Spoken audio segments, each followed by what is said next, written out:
Good afternoon. It's Friday, it's August 9th. It's the hearing you've all been waiting for, though I have a feeling many of you will probably be disappointed with how today goes. I understand that. Just go in expecting disappointment, because the judge is very unlikely to rule today. In fact, if the judge does rule today, that's not going to be good for the defense. The easier ruling here is to deny the defense's motion. We are going to Massachusetts in court for the Commonwealth versus Karen Reed. This is after the jury was hung. The defense is arguing that the jurors had come to verdicts on count 1 and 2, and because of those verdicts, the court must dismiss counts 1 and 2. The law is not really on the defense side here, and it is very unlikely that the judge will rule today. I think this is just going to be oral argument, and she'll take it under advisement. If the judge does rule, probably not going to be the way the defense wants, because the law is more squarely on the side of don't ask anything of these jurors and let the appellate court sort it out. So if there is a ruling today, it's probably going to be a blanket denial. I think the defense's Hail Mary is the dismissal. I think what they are really hoping for is to allow affidavits from the jurors, or allow them to question the jurors about that. I don't even know if the court will allow that here. Of course, the prosecution could dismiss counts 1 and 2 based on this information, but they don't seem inclined to do that at all. So court is scheduled to start in just about 5 minutes. We're gonna roll the intro, we're gonna go to court, and then I will see you for Q&A. Of course, we'll be giving commentary over live court today. That's what we do here. It's a live court kind of a day. Let's roll the intro, let's go to court. Law nerds, glad you're here. Replay crew, everything will be timestamped down below, and let's see what the court does today, shall we? Hey there, I'm Emily D. Baker, the internet's go-to legal analyst, breaking down the legal side of the pop culture and entertainment stories we can't stop talking about. I'm a big fan of the cursey words. I've been a licensed attorney for over 17 years, but this is not legal advice. This is where the law nerds unite to talk about facts, not... Let's get into it. The court is in the attorneys are in the courtroom. We've got court open. I'm going to answer a few more questions while we are pending court. And that is, I'll make myself a little bit bigger while we're doing that. We're just waiting for oral arguments. I'll answer a couple questions as we're doing that, and we'll go from there. But media's in the court. Judge is waiting. Or judge isn't on the bench yet. Judge is going to wait. The prosecution's not there yet. You see that their table is empty. Back in the courtroom where they held this trial, which is interesting, it's not the courtroom they were in for the last hearing. So buckle up. At least we're not staring at the fan. The victim's family is just coming into court, which is what it is. So with all of that, let's do a quick summary of what I'm expecting to see today. For those of you that covered these motions with me, we did the defense's motion to dismiss counts 1 and 3, the Commonwealth's opposition, the defense reply, and then there have been a number of supplemental declarations and supplemental affidavits to this motion.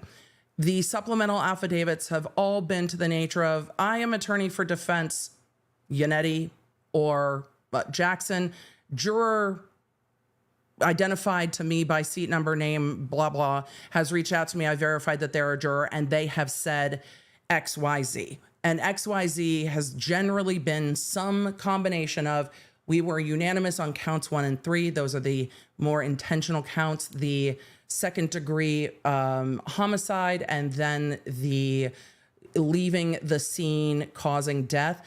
Those counts require the jury to find that Karen Reed, either on count 1, intended to hit John O'Keefe with her car, hit him with her car, and caused him to die, and as to count 2, knew she hit John O'Keefe with her car and then chose to leave. Count 2 is the DUI with those lesser includeds, and there's a lot of other options under count 2. Other attorneys, not other attorneys, other content I have, me is me in the third person. Podcast Emily, other attorney. Podcast Emily broke down count 2 on a full podcast episode.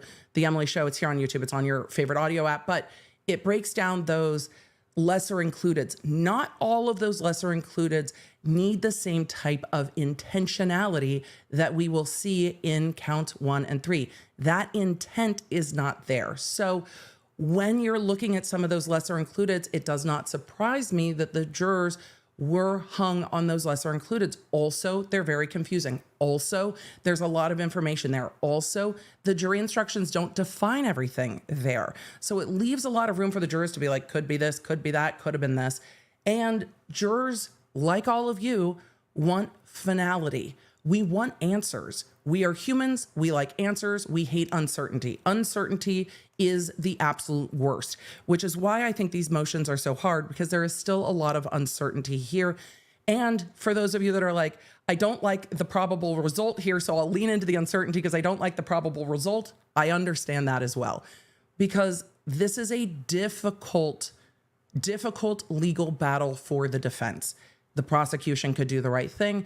I think it's a win for the defense if they are allowed to get affidavits from all 12 jurors, or if they are allowed to inquire from all 12 jurors in some way. They are rising for the judge to come in. So hear ye, hear ye. We are up. That was user error. Hear ye, we are heading back to court, recorded via potato. Hear ye, hear ye, hear ye. All parties having anything to do before the Honorable First Justice Beverly Canoni, now sitting in the Norfolk Superior Court within Fuller County and Norfolk, draw near to your attendance, you shall be heard. God save the Commonwealth and the court, and then you see the court now set. Judge 22-117, the Commonwealth versus Canada. All right, away for oral argument. Good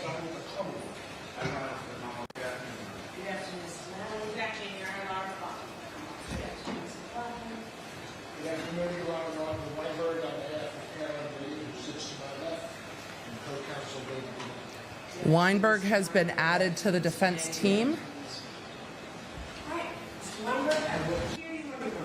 Thank you, Your Honor. May I use the podium? This is defense's motion. Defense goes first. There is a lot of background noise. It just is what it is. Thank you. Alan Jackson is not present in court. That does not mean that he is not still on the defense team, but he is not part of this motion argument. Mr. Weinberg is. Hopefully being at the podium will improve the sound. Two central issues. Oh no, now the sound's mono. Oh, that fucking sucks. There's not one for amplification, but there's one for If I could actually keep your voice up and turn off the amplification. Your Honor, can I be at the podium? No, we can't hear you. On a day like this, I'll keep my voice up. Okay. Thank you, Your Honor. Oh, that's There are two central issues that are raised by the motion to dismiss and the supplemental affidavits that have been filed on behalf of Ms. Reed. The first of them is whether or not, where there's strong and I contend uncontradicted evidence that the jury reached a unanimous decision, even if it wasn't formalized into a vote or into a polling announcement to the court, but it's strong and uncontradicted. We still have the closed captioning on. This attorney is very difficult to hear. And yes, it is mono. It is coming into me. Hopefully it is not coming into you as mono. We have stereo on our end, but it is coming into me in one ear. The sound is tough, but it is a pool camera and pool microphones. So there's not much we can do except gain up the background noise. So I'm going to be quiet. We are going to rely some on the closed captioning and see what the oral arguments have, and then I'll summarize and we'll do the best we can.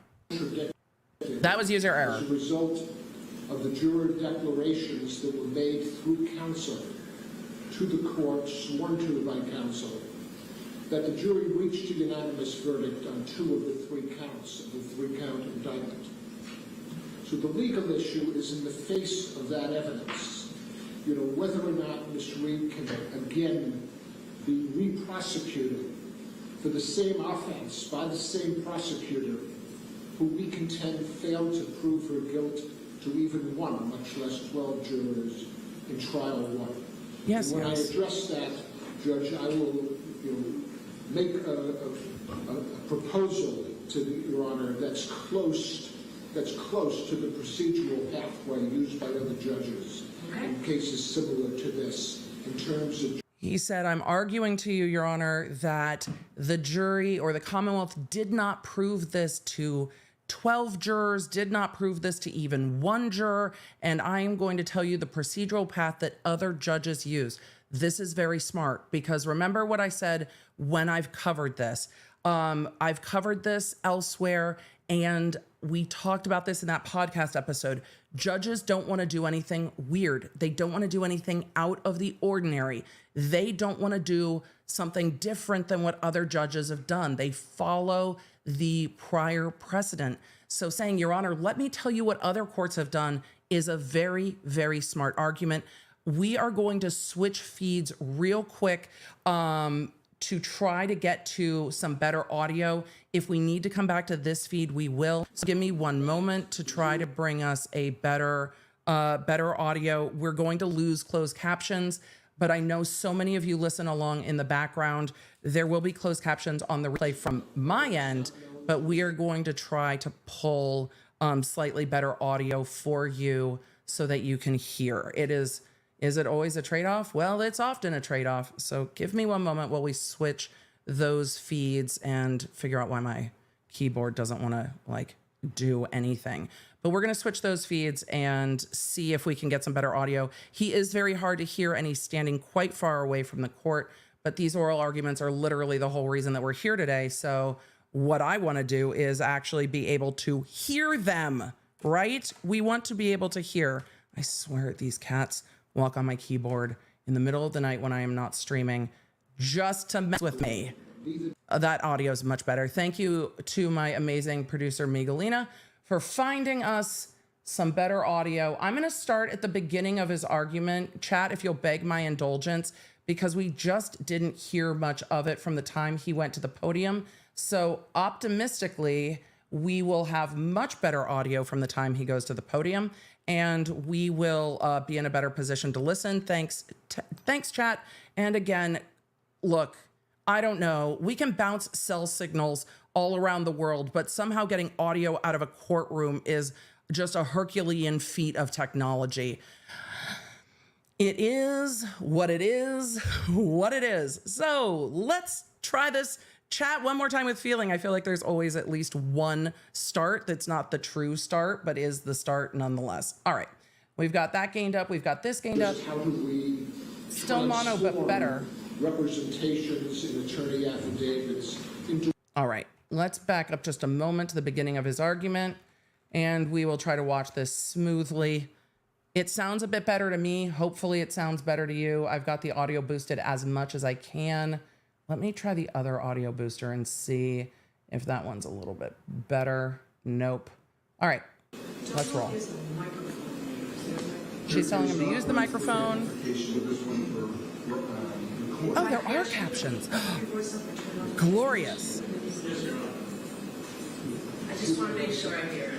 Chat, streaming is dynamic. We're all in this together. We roll with it. We roll with it. There were two central issues that raised by the motion to dismiss and the supplemental affidavits that have been filed on behalf of Ms. Reed. The first of them is whether or not, with their strong and I contend uncontradicted evidence that the jury reached a unanimous decision, even if it wasn't formalized into a vote or into a polling announcement to the court. Oh, chat, that's on me. I reshared the exact same feed because I have to switch tabs, and it's very confusing. But I'm trying to accommodate the streaming quirks we've hit. So give me one sec. Did I just mess it up again? Yes, I did. Are we trying to settle in and get to the actual feed that we want? Yes. Do I think I've got it now? Yes. Do I wish I could fix this issue? Yes. Just give everyone a freaking microphone that works or a lapel. How is this hard? Oh, that's much better. If I could actually keep your voice up, I turn on the notification. All right. I just want to make sure I hear it. All right, chat. Okay. We're starting again.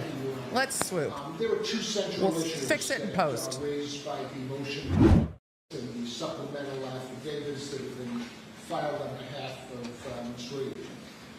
The first of them is whether or not, where there's strong and I contend uncontradicted evidence that the jury reached a unanimous decision, even if it wasn't formalized into a vote or into a polling announcement to the court, but it's strong and uncontradicted as a result of the juror declarations that were made through counsel to the court, sworn to by counsel, that the jury reached a unanimous verdict on 2 of the 3 counts of the 3-count indictment.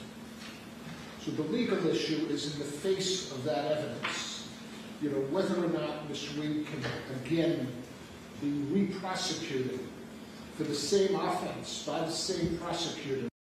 Y'all have said that was worse for you. So we will, the will of the law nerds overrides because the sync issues are too difficult. It's going to be hard to hear either way. We'll just go with the, closed captioning because that sync was absolutely terrible. All right. One more time with feeling, chat. That was absolutely worse for me. So let's just, we're going to have to just ride out the terribleness together with all the frustration that it brings. Strong and uncontradicted as a result of the juror declarations. The juror declarations. Through counsel to the court, sworn to by counsel, that the jury reached a unanimous verdict on 2 of the 3 counts of the 3-count indictment. So the legal issue is in the face of that evidence, whether or not Ms. Reed can again be re-prosecuted for the same offense by the same prosecutor who we contend failed to prove her guilt to even 1, much less 12 jurors in trial 1. And when I address that, Judge, I will make a proposal to Your Honor that's close to the procedural pathway used by other judges. Close to what other judges do. In terms of just how do we transform representations in attorney affidavits into hard proof that we believe will convince the court, and in fact believe it will convince Mr. Lally in the district attorney's office that that jury, the jury that Your Honor described as an extraordinary jury, reached a decision. It will be consistent with their jury service and consistent with respecting that jury service, that we give at least the jurors who are willing to appear before the court anonymously the opportunity to inform the court that this was a final unanimous decision. It didn't get further deliberation. It was a unanimous decision on 2 of the 3 counts, and the impasse was in fact on the 3rd count, which was count 2, and the lesser includes the manslaughter count. Very smart. So his argument first is I'm going to give you a procedure that other courts have followed in cases like this. Maybe there isn't case law in a case exactly like this, but I think the crux of his argument is going to be, Your Honor, you should dismiss it. But really, I think he's going to fight to get those affidavits. So if you are having trouble hearing, yes, it is difficult to hear. Yes, it is mono into the left. If you are wearing a right earbud only, you might not be able to hear court. Let's continue. The legal issues that I want to address, and they both together center on the double jeopardy clause, its unique history, and it's discouraging, if not deterring, if not prohibiting second trials when there's any rationale that would justify the verdict of the first trial, the first jury, or the continuation of the first jury's deliberations, is whether or not, now that we have evidence that the jury was not at an impasse, evidence that was not known to the Honor at the time that you ordered that they be disbanded and ordered the mistrial, evidence not known to Mr. Lally in the prosecution or the defense, that in fact the He's not throwing anybody under the bus. After the Toohey charge, Your Honor, the evidence came out after. Was not unambiguous, as Mr. Lally wrote in his pleading. It was ambiguous. It was subject to 2 constructions. One, that their impasse covered all 3 counts, and therefore he is going to get into the confusion in the instructions. He's saying it's not unambiguous. In fact, it is confusing. Let's talk about why. Made reluctantly to a mistrial declaration, or two, that the impasse was on one count with multiple lesser included charges, but did not encompass counts 1 Two and 3. reasonable interpretations of the Your jury Honor didn't note. know what was in the jury's mind, what was in their mind when they authored a note to the court.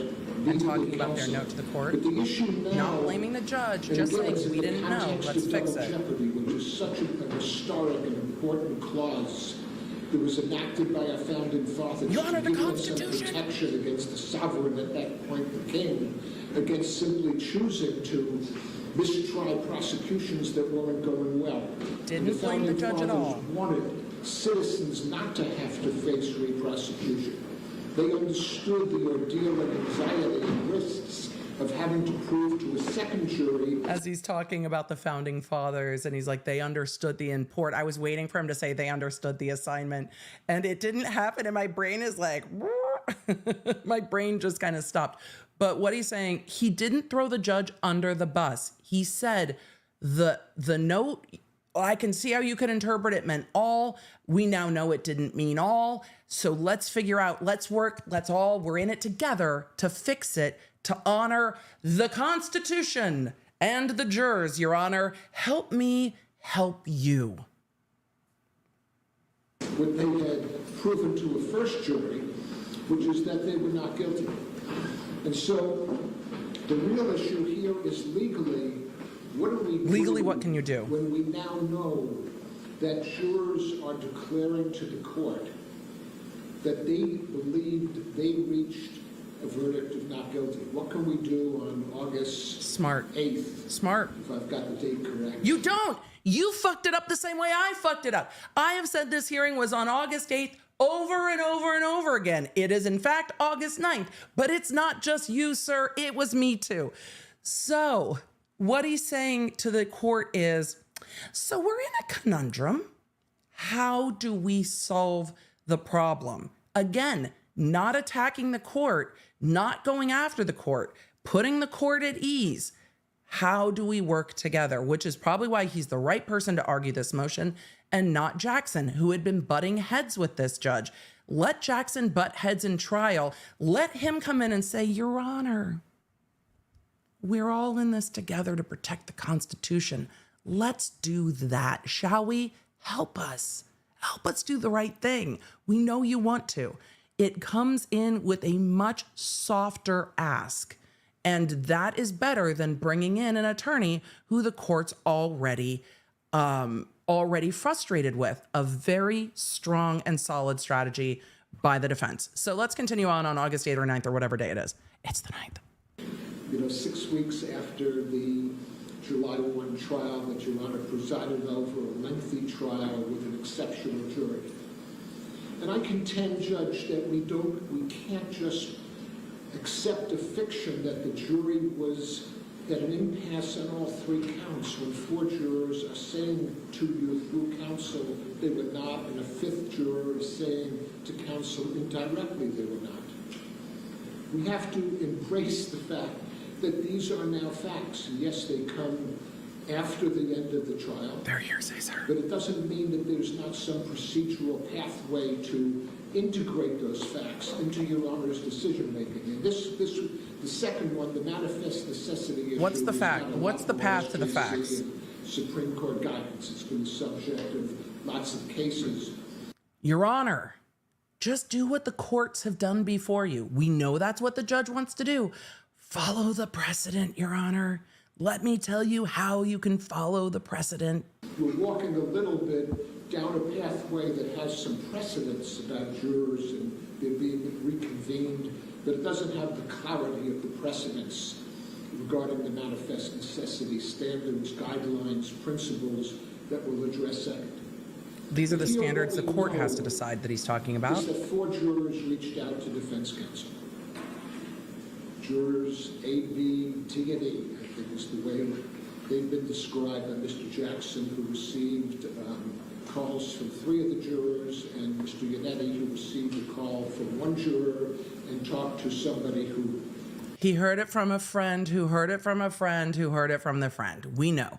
but he's not moving away from acknowledging that some of these things are firsthand directly to Jackson and some of these things are secondhand. So I imagine he's going to go into what was also told to the Commonwealth. Himself or herself spoke to a fifth juror. We also have the corroboration, not just internally, where these four jurors are essentially saying the same thing. We reached a decision. We didn't announce it. Some said we felt bad about it. We didn't know what to do. But they're internally consistent and not self-contradictory. Right. And All the that jurors makes said them the more same thing. trustworthy. It corroborates each other. itself, And I right. contend that the voicemail left on Mr. Lally phone, which he responsibly shared with counsel and shared with the court, essentially saying this was probably one of the four jurors, but we don't know for sure, says essentially the same thing. Right. We reached a decision that Ms. Reed was not guilty. Your Honor, everyone Murder, agrees. the most serious charge that can be brought, a charge that would imperil her the rest of her life if there was a conviction. Other jurors tried to reach the prosecutor. They didn't succeed. The prosecutor made a decision that he couldn't promise anonymity, which every juror seems to want, and that's understandable given the level of media and public attention on this case, and I understand the court gave them discretion, and Your Honor made an order that the defense didn't dispute that they were entitled to anonymity. The public interest did not weigh the interest of the jury in anonymity. But we now have the declarations of the jurors through the defense counsel. We have a voicemail of one juror through Mr. Lally. We have emails of other jurors who only wanted anonymity as a condition precedent to talking to the prosecutor. This case, because it has catalyzed so much publicity, it's plausible to believe, if not compelling to believe, that other jurors who sat through so many weeks of testimony, this was probably one of the monumental central events of their life. Not many people, certainly not people who go, other than people that go. It's a very fair point. Think of the jurors, Your Honor. Honor the system. Serve their community like these jurors did. Not one of them, to our knowledge, has picked up the phone to defense counsel and said, those jurors that you're memorializing in affidavits. No one has said it's not true. I don't agree with that. Right. No one has called the district attorney. Nobody has emailed anybody. Nobody has called Your Honor through the court clerks. Nobody disputes, in other words, none of the 7 or 8 jurors that are not, represented by the series of affidavits of defense counsel. This is public, Your Honor. No one's disputed what they're saying. Not a single one. By counsel. We don't have certainty. It's a fair point. We only have the reasonable inferences from the absence of other declarations, which is that this jury was unanimous in its acquittal of Ms. Reed on counts 1 and 3. So then we get to the legal issue, and again, as I Now we get to the hard shit. tried to say, the legal path. here, the landscape is not quite as crystal clear as it is in standards. Sir, you've downplayed that gloriously. Whether or not double jeopardy permits a prosecution in the context of this unique case. But what we have is court decisions saying, for instance, what constitutes an acquittal is not to be controlled by the form of a judge's actions. We're not bound by labels. That's the SJC in Commonwealth versus Taylor. We have Justice Ginsburg joining Justice Sotomayor and Justice Kagan in a dissent in the Bluford case, saying, in ascertaining whether an acquittal has occurred, form is not to be exalted over substance. And they are making that point. I mean, I've done this for 52 years, and procedures and form sometimes governs. And it's the recognition that double jeopardy is different. For instance, as I'll get to in the manifest necessity phase of the argument, all of the courts put a heavy burden on the prosecutor to justify a mistrial order. to justify a re-prosecution. Ordinarily, That's I'm not- used to the burden speaking on me. Not as a really defense counsel. how it works in modern I'm used jurisprudence. to having an affirmative obligation to lay out for an appeals court exactly what I want. But in this unique area, the disincentive to re-prosecuting somebody, the same prosecutor for the same offense, when there's evidence of an acquittal or evidence that the jury wasn't at an impasse over all counts, is so significant. It's so core to He's our asking the values. court to It can put the consider burden on the prosecutor and the I will get intent to the cases that of the law, support the that intent of the from our Constitution, central proposition, which is not where's just the default? execution. Is the default from not asking the jury about these other counts that Ms. Reed goes to trial again? Or is the default instead that the prosecution simply cannot again re-prosecute her when there was not manifest necessity in the first place for the counts 1 and 3? The Supreme Court 67 years ago, 67 years ago, I sir. remember it because it was the tail end of the Warren Court. He's like, Your Honor, the Supreme Court 67 years ago, I was there. I remember. Let me let you know, the reason he's talking so much about precedent is because he knows that this judge, like everyone else, wants to follow the precedent. It is the path of not going out on a limb, path of least resistance, follow the precedent. And that's what he's saying. Your Honor, look, listen to these wise jurists who've already tackled this issue. You don't have to worry at all. He is selling to the judge the way to get to the result he wants to without insulting her, with bringing her in so that at the end of the day, she thinks that this is her idea. It is a very, very smart way to reassure the judge. It's not going to be weird. It's not going to be weird if you just follow what those before you have done. And this is how. And it revolutionized criminal justice. And it talked about Miranda rights. Nobody knew Mr. Miranda back in the 1950s. Gideon gave right to counsel rights. Map v. Ohio extended suppression remedies for Fourth Amendment violations. These were all unknown until the Warren Court. The Warren Court, in the case of Green versus the United States, and it's in our pleadings, said, and it's important, that double jeopardy was designed to protect an individual from being subjected to the hazards of trial more than once. That the state, with all its power, should not subject a citizen to the ordeal of living in a, quote, continuing state of anxiety, as well as enhancing the possibility that even though innocent, he may be found guilty by a second jury. So what do we do in a world where we have facts not known on July 1 that are known on August 8th? Where we have facts, not fuckery, sir. That's what we're waiting for. Completely novel territory. For instance, the First Circuit, the Federal Court of Appeals, it's 11 years since the Boston Marathon bombing. And they're still dealing because of capital punishment with whether the punishment should be life or death for the Tsarnaev that was arrested and survived. And they recently, in a lengthy opinion of over 100 pages, said bring back these two jurors where we have a principled basis to question their impartiality. The SJC just 4 years ago in a case dealing with a lawyer's He's telling the court what other courts have done before. that they were Your Honor, this can be done. It's being done in other courts in this state. It's called the McCallum case, 485 Mass 790. Said to the defense counsel, the judge will authorize you to recontact that juror and get an affidavit. And if there's any skepticism regarding the truth of the affidavit, we will have a hearing and make decisions. The nation was affixed to the Murdoch case from South Carolina, where a lawyer was accused of killing his family. And there was evidence recently, according to the media, that a clerk spoke to a juror.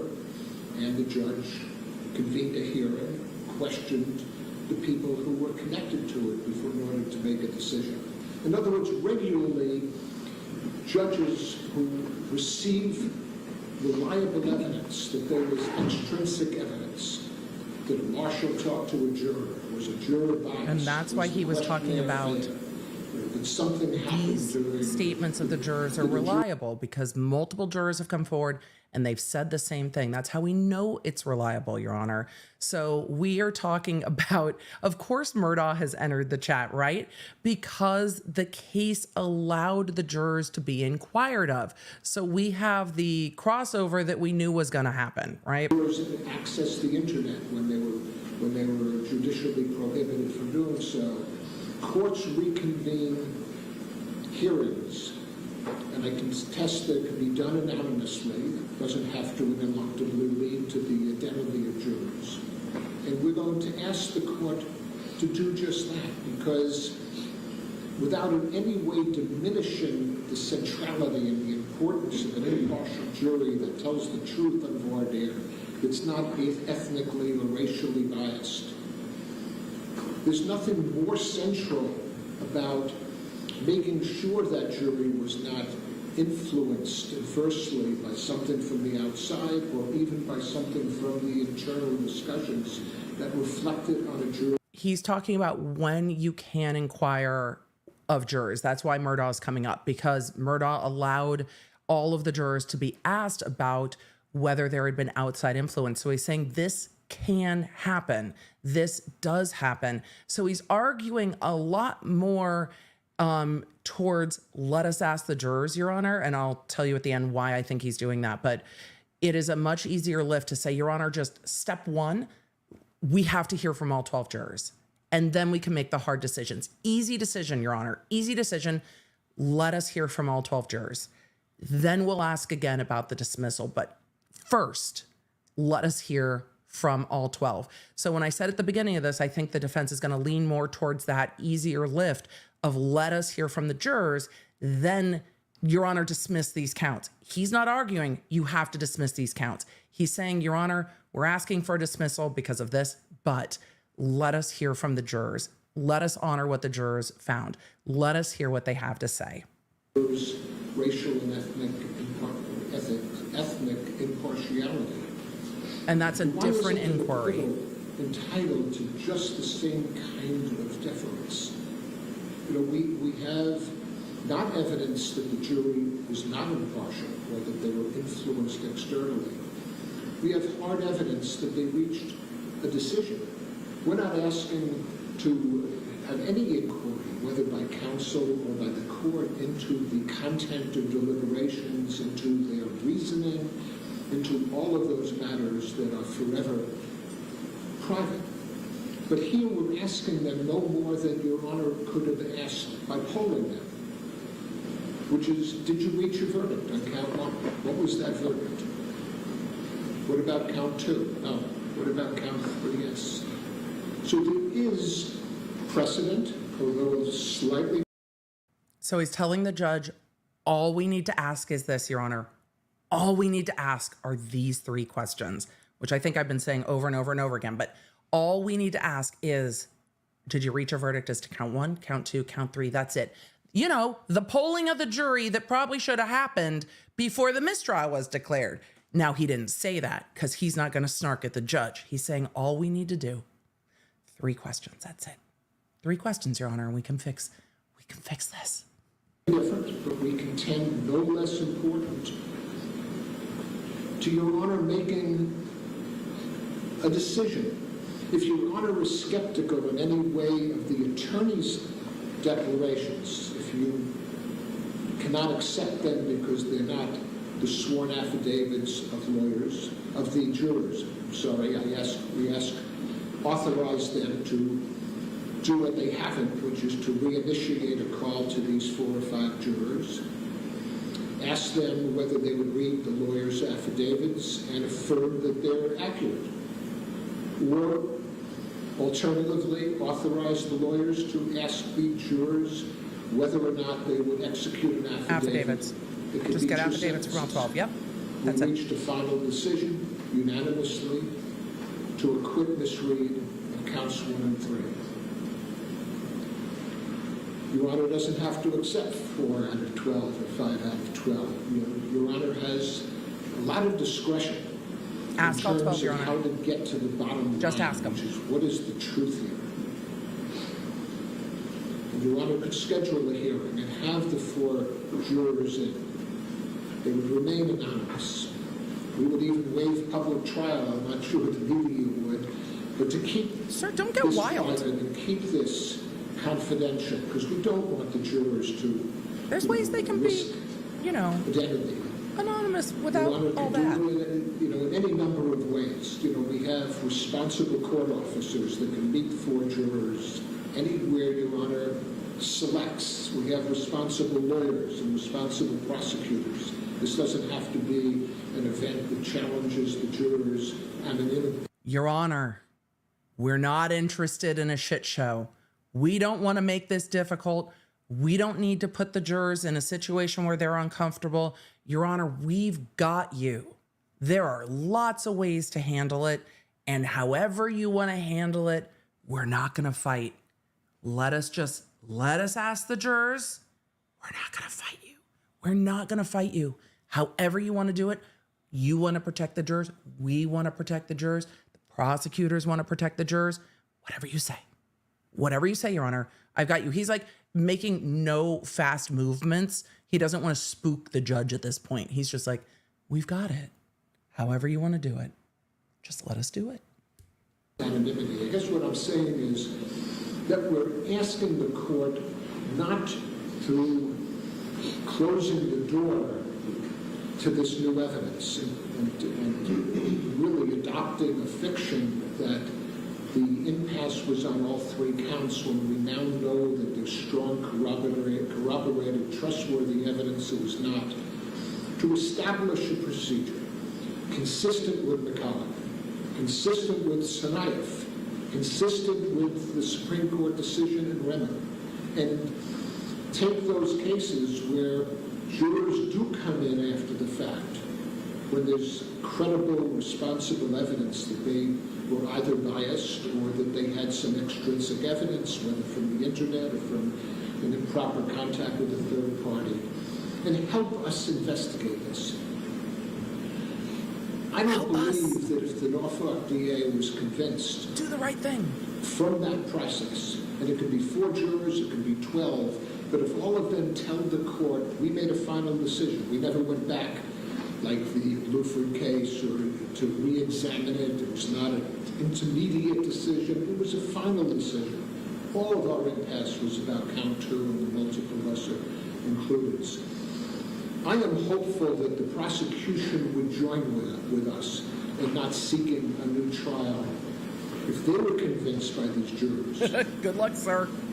under oath to what they've not yet been convinced by, which is defense counsel. This was a hard-fought case, and I'm not being critical of the DA, but I've done this for a long time, and I believe in our system of justice. People say it's not perfect, but it's the best. Big fan of the world justice, Your Honor. has. Big fan of justice. This, to me, is hallowed ground in a courthouse named after someone who was a friend who I deeply respected. And I want the prosecutor to get the facts in the best way we can at this point in the case, which is through Your Honor. Did you notice how his argument shifted a little bit? He's not just making a plea to the court. He's laying out an argument for why the prosecution should do the right thing. He's not arguing with the prosecutor, but he is just making a record of, Your Honor, let us give the DA the information they need to do the right thing. They want to do justice. Let's give them the information too. The DA needs the information from the jurors as well. Let us talk to them so everyone has the information they need to make a decision. It's hallowed ground. Let's do that. So he's shifted a little bit to put it out there. Let's let everyone know what this jury really decided. And then we can go from there. We don't have to decide it all today. Big fan of justice, Your Honor. Hallowed ground. Jurors. No fuckery, just facts. Order a hearing, Judge. Don't make Ms. Reed be the first person in the history of the Commonwealth to face re-prosecution for murder by the same prosecutor's office that tried her once and failed to persuade the jury she was guilty. They've not given a single case where facts like this have been ignored. Not a single precedent have they raised. Nationwide, state courts, murder cases. Your Honor, the thing to do is to follow along with what the case law has done. No one has ever been retried like this. I disagree with him, but no one has ever been retried like this. The easier path, Your Honor, is to let us talk to the jurors. He's shifted his argument a little bit again, saying no one has ever in the history of the world been re-prosecuted for a murder like this. Not true. But he's arguing that this isn't the weird result, Your Honor. This is the right result. And so he shifted back to appealing to the judge wanting to follow precedent. 50 states federal, where there's been this kind of demonstration that we were silent when we shouldn't be, that she was acquitted. They've got the Commonwealth versus Juvenile, where there was a verdict slip, nobody knows when it was written. We have Bluford, but there was clearly further jury deliberation after a juror told the judge that we had reached a decision on 2 counts. I'm convinced, perhaps, through many years of doing this, that acquittals count. And if she was acquitted, nobody wants her re-prosecuted on the counts for which she's been acquitted. And form's important, procedure's important, but what's more important... Making a lot of assumptions as to this DA's office. What's more important is to find out whether that jury, in fact, voted to acquit and it was a final And that's vote. the heart of their argument. And then I hope We have to there's find no out. dispute. I hope Mr. Mallory will stand up in front of you and join me in asking that those 2 charges not be re-prosecuted. Good luck with that, sir. So let me switch from the acquittal and its implications to manifest necessity. In this case, we have explicit guidelines, which have been set out by the Supreme Judicial Court, that look to whether or not there was manifest necessity for the declaration of the mistrial. Manifest is a word that says to show clearly. And Yeah, we know what manifest means, whether the mistrial order counsel. was avoidable, We got it. whether there were any viable options, whether the court essentially had no choice, no options. He's shifted his argument, and he said, I'm moving on to kind of point 2, which is, was there a manifest necessity to declare a mistrial? This is the second point of their motions, the second point of their argument. Did a mistrial need to be declared? The defense is arguing, no, it didn't. And here at minimum, with 4 or 5 jurors saying, we believed her to be innocent, and we believed there was a vote, there's no evidence from those declarations that there was an impasse on counts 1 and 3, an impasse that would have rationalized and justified the order of mistrial. The note, as I said, was believed to be unambiguous by the prosecutor, but in truth was ambiguous. It led to 1 or 2 constructions. And this is really becomes a burden of proof issue. Who bears the burden when there was an understanding by the court that the note reflected an impasse encompassing all charges, when we now know there was a rational alternative explanation for the note, a logical one, which is we were addressing only the charges in count 2, the multiple charges, the multiple decisions within the manslaughter count. Here's where the court helps us. The Supreme Court in Arizona v. Washington placed a heavy burden on the government, on the prosecutor, to justify. Where'd he go? A mistrial. Oh my God, The that's... SJC Sir, they have smaller Post-its? has issued multiple opinions read just a couple? No, you don't have to. They were in your The proof issue is central, Judge. they were in your motions. You don't Commonwealth versus Stewart, which You don't have goes to- back to 1985, and was one of the central decisions that started formulating the I'm also still jurisprudence preoccupied with around 1985, sir, but these were in your manifest papers. necessity. It says, the prosecutor must shoulder the burden of justifying the mistrial if he is to avoid the double jeopardy bar. His burden is a heavy one, citing to Arizona v. Washington. Cruz v. Commonwealth, SJC 2012. The heavy don't have to burden of restate all the proving case that law that was in your due to moving manifest papers. necessity lies with the Commonwealth. He's gonna do it though. Commonwealth versus the Cole, 452 Mass 816, 2008. The Commonwealth is unable to satisfy its heavy burden of proving that there was manifest necessity for declaring mistrial, and the Commonwealth is therefore barred by the principles of double jeopardy from retrying Nichol. I have a copy of the Nichol decision because it's the one that was not referenced yet for your Honor's consideration. Nichol was an interesting case. It was a driving case, jury of 6. I'm glad it's fascinating. It was in your papers. A belief that one of the jurors should not be sitting because he knew a witness, if I recall on the facts correctly. And everybody considered it and thought there was no procedure to allow a trial to continue with a jury of 5. The defense counsel thought that, and the court thought that, and the court therefore declared a mistrial.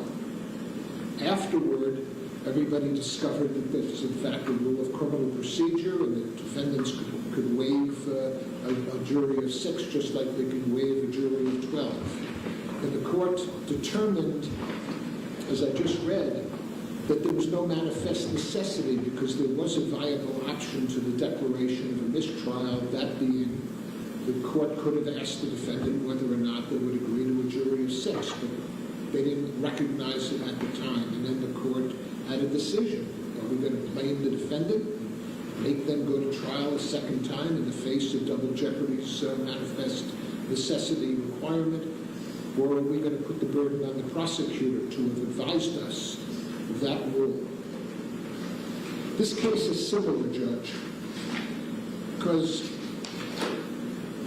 what you weren't advised of is Mass Rule 27B. See, everybody focused on Roth and Juvenile and Bluford, where all of them were single counts with lesser included. In the Roth case, the SJC decided that it prohibited judges like yourselves from inquiring into the vote. You couldn't ask the jury. He's distinguishing the case law about not being able to inquire into the jurors. What about OUI? It's very distinguishable. It But this was is different because well we have argued in their 3 papers. counts, not one. and it's And very Rule distinguishable. 27B, He's right. I don't think he needs to get into all of it, though. We contend, of course, the burden was on the table of the side that wants to re-prosecute her. Says as follows: the judge may declare a mistrial as to any charges upon which the jury cannot agree upon a verdict, provided, however, that the judge may first require the jury to return verdicts on those charges upon which the jury can agree and direct that such verdicts be received and recorded. The advisory note is even more explicit. This rule also provides that the court may declare a mistrial in cases where the jury is unable to reach a verdict. However, it must first receive and record the verdicts which the jury can agree on. And he's trying to distinguish that case as well. It was in their moving papers. I don't know if it's really what he needs to get That into. rule had it been brought to the court's They well argued it. They're bringing this motion. provided They'll get to be heard again after the Commonwealth. I think they should wait till then. of a mistrial. It would have justified the courts, it would have required the court, as well as justified, to ask the jury whether or not it was an impasse on all counts, or rather than just one. So the Supreme Court not only puts the heavy burden on the prosecutor, it provides a set of guidelines which were established back by the Stewart case and repeated most recently by the Taylor case And they even call them two principles guiding our review of manifest necessity. One is counsel must have been given, and the word must implies it as a mandatory, as an imperative. Quote, counsel must have been given full opportunity to be heard. This is not their strongest argument. It's probably why it's at the end. They're again arguing that there wasn't manifest necessity to declare a mistrial. Counsel wasn't given full opportunity to address it. I don't necessarily agree with these arguments from the defense. I don't think they are their strongest arguments, especially when we've rewatched the court proceedings. But they're arguing again, the defense didn't have the time to argue, but the defense did have a time to argue about whether or not the TUI instruction should be read. So this is not their strongest argument.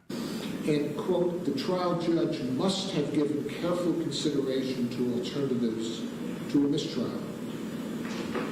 These are legal imperatives, and we contend respectfully, for a variety of reasons, that neither of those two guiding principles were met by the evidence of what occurred on July 1, where she's not going to like that argument, though. Chronology of Your Honor, taking argument from counsel regarding the morning note, and the prosecutor didn't want a TUI instruction, the defense counsel did. Your Honor elected to give a TUI instruction, and 4 hours later, the jury sent a second note. And unfortunately, there was no convening of counsel and no request for counsel's position, no opportunity for Mr. Yannetti and Jackson to speak to Ms. Reed. After all, it's her rights, not just theirs.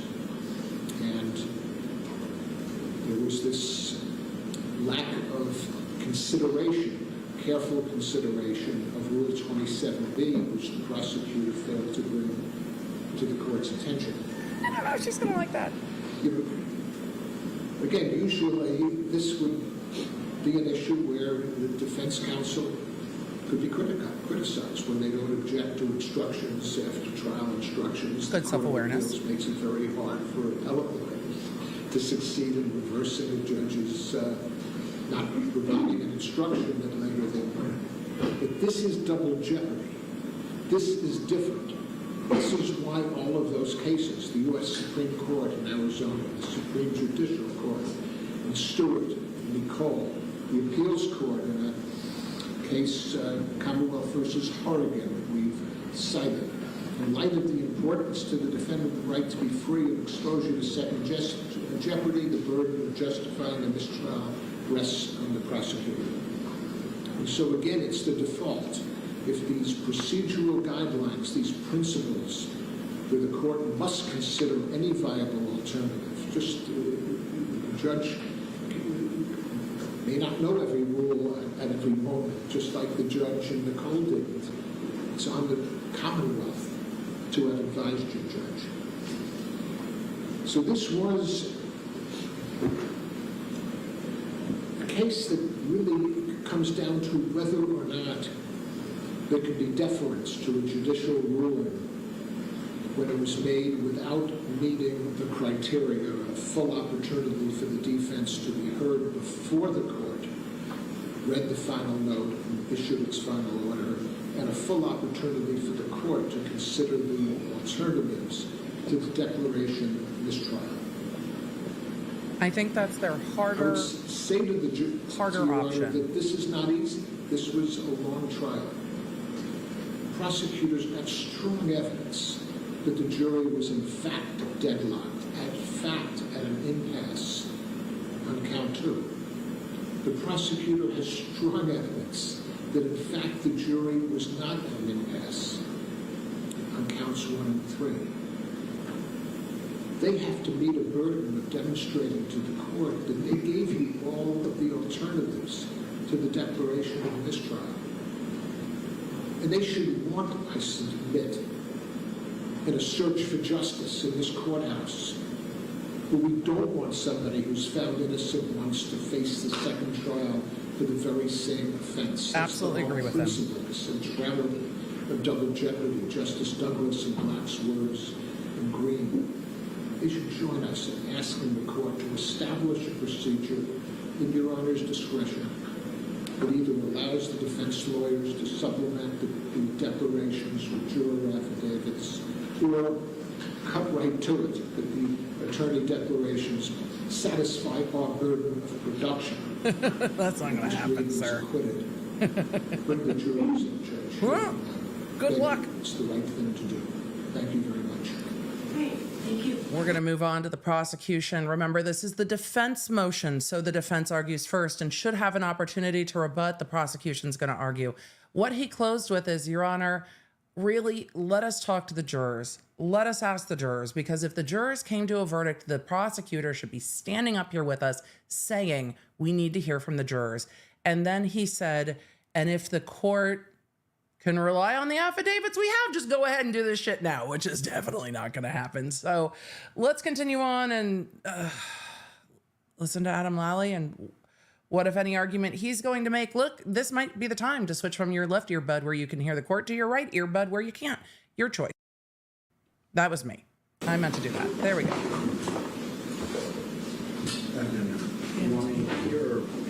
Wherever you. Adam's just going to, Lally's going to stand right there.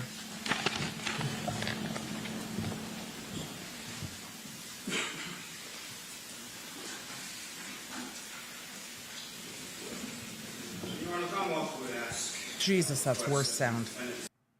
How is it worse? Motion to dismiss be denied, as it was not a verdict returned. Counsel had more than adequate opportunity to be heard and object to the declaration of the mistrial in this case, and the mistrial was declared as a manifest necessity. To that last point, as it applies to what counsel was referencing in regard to Rule 27B, what I would submit there is there's a stark difference between what Rule 27B encompasses and what counsel is asking for the court to do. And what I would say is there's a difference between what Rule 27B talks about, which is taking, or the right of a court to take partial verdicts, which certainly the court is entitled to do. If that were at any point in time indicated in any of the communications from the jury, or if there had been any communication whatsoever from the jury that they had reached a partial verdict. So Rule 27B has to do with taking of those partial verdicts, not inquiring or trying to extract or coerce a partial verdict by polling the jury who has declared repeatedly to the court that they're in an impasse. So simply put, Rule 27B just does not apply. I don't agree with him on this. To each of those respective points, the jury in this case, number one, did not return a verdict. Number two, counsel had adequate and ample opportunity to object to the declaration of mistrial. And three, that the mistrial was declared out of clear manifest necessity, which the court, the case law, has repeatedly stated is the prototypical sort of evidence or example of what manifest necessity is. But to those points, it is backed by decades, if not centuries. That's the feed.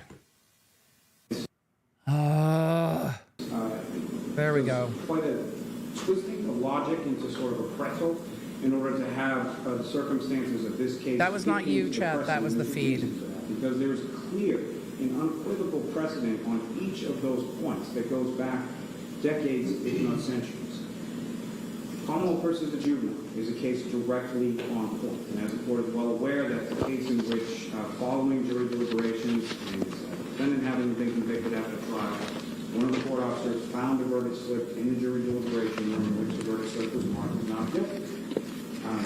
That case stands for the proposition that where those slips were in contradiction of the jury's report to the judge in open court. Somebody is nearer to the microphone shuffling papers, and all I can hear is them and not Lally. Apologies. It's frustrating. That they were deadlocked, that does not, the not guilty finding on the verdict slip does not contravene or overrule the verdict as it is applied in open court. And quoting from that case, and I think it's directly applicable to what's been provided to the court so far, It states, it is not enough to show that the jury may have agreed on some issues at some time. If that limited showing were to control, uncertainties would be invited. And that's exactly... I disagree with his interpretation of the case law here. In contravention to that case law. I think it's distinguishable. In Roth, in Gray, in all of the cases over the decades, in the centuries dealing with... And we talked about that when I covered the motions. States very clearly, the very object of the jury system, after all, is to secure unanimity by comparison of views and by arguments among jurors themselves. A single juror's change of mind is all it takes to require the jury to reconsider a greater offense. And that also comes in Commonwealth versus Carnes as well. But what it states, Your Honor, this jury was instructed, not only instructed orally for a lengthy time, but was provided with written copies of those instructions that the court gave.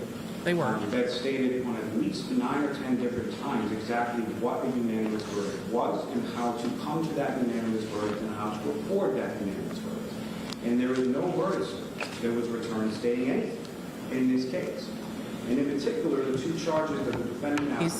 He's arguing, look, the jurors were told. They were told in this many instructions how to do it. It said in the instructions this, and that. The jury knew. They didn't put it on the verdict slip. Therefore, they didn't reach a verdict. So that's the argument that he's making. Yes, it is very hard to hear. Dealt with simple choice. There was a box for guilty and a box for not guilty. Neither was checked. Neither was checked. Neither was returned to the court at any point in time. They didn't put anything on the slips, is what he's arguing. Now, as far as whatever those communications that the jurors are referencing, what the Commonwealth would say, Your Honor, is the jurors did nothing wrong in this case. The court did nothing wrong in this case. The court applied the law as it exists to this case. There's nothing special about this case. There's no special application or procedure that needs to be developed, created, or employed as it applies to this case or this defendant. This defendant, in this case, should be treated as any similarly situated defendant or any similarly situated case within the court system. It's like, Your Honor, we have a perspective for this. As the court, No verdict means no verdict. Extraordinary jury. And I know the court had opportunity to observe the jury throughout the course of the lengthy trial and to review the many communications that the jury submitted to which the Commonwealth would submit were thoughtful, were deliberate, were intelligent, were insightful. This jury told the court on multiple times that they reached an impasse as far as their deliberations were concerned, as it pertained to the charges. In the final note that was submitted to the court, they referred to the charges in the plurality, twice within that note, as it pertains to exactly what they were studying. When it comes to what they were communicating and reporting to be at an impasse in regards to, they referred to it as charges multiple times. Whatever point jurors may have felt, the other thing I would say about the jury is and this goes to the precise reason of why the procedures suggested by counsel are completely inappropriate in direct contradiction of what the case law says. I can't imagine whatever the jurors have undergone since July 1st as far as extraneous influences, whether they were personal, professional, who they talked to, what they talked about, how those things have formulated in their minds. The intense pressure that they felt just looking at the affidavit from the one juror in regard to the comment that the court had allowed with reference to the jurors' information remaining anonymous, at least for the time being. That was the jurors asking to remain anonymous and addressing asking to remain anonymous. What the case law advises against and governs as far as taking this sort of post hoc weeks or months after a verdict has been returned or not returned, and then asking people to put themselves back in a position and indicate to the court exactly what was going on in that deliberative process. Asking them how they voted or what their vote was is infringing into that I don't agree with you. Process that is specifically I don't think so. excluded from any sort of point of contention or inquiry by counsel, by the court, at any point in time. When it comes I don't agree with his position on this. He's arguing again that asking the jury if they had reached verdicts is asking about the deliberative process. I disagree with him fairly strongly on this point, because then you could never ever ask a juror or jury ever, have you reached a result, which is obviously not what's happening. But he's arguing consistent with all of his other motions, so I'm not surprised.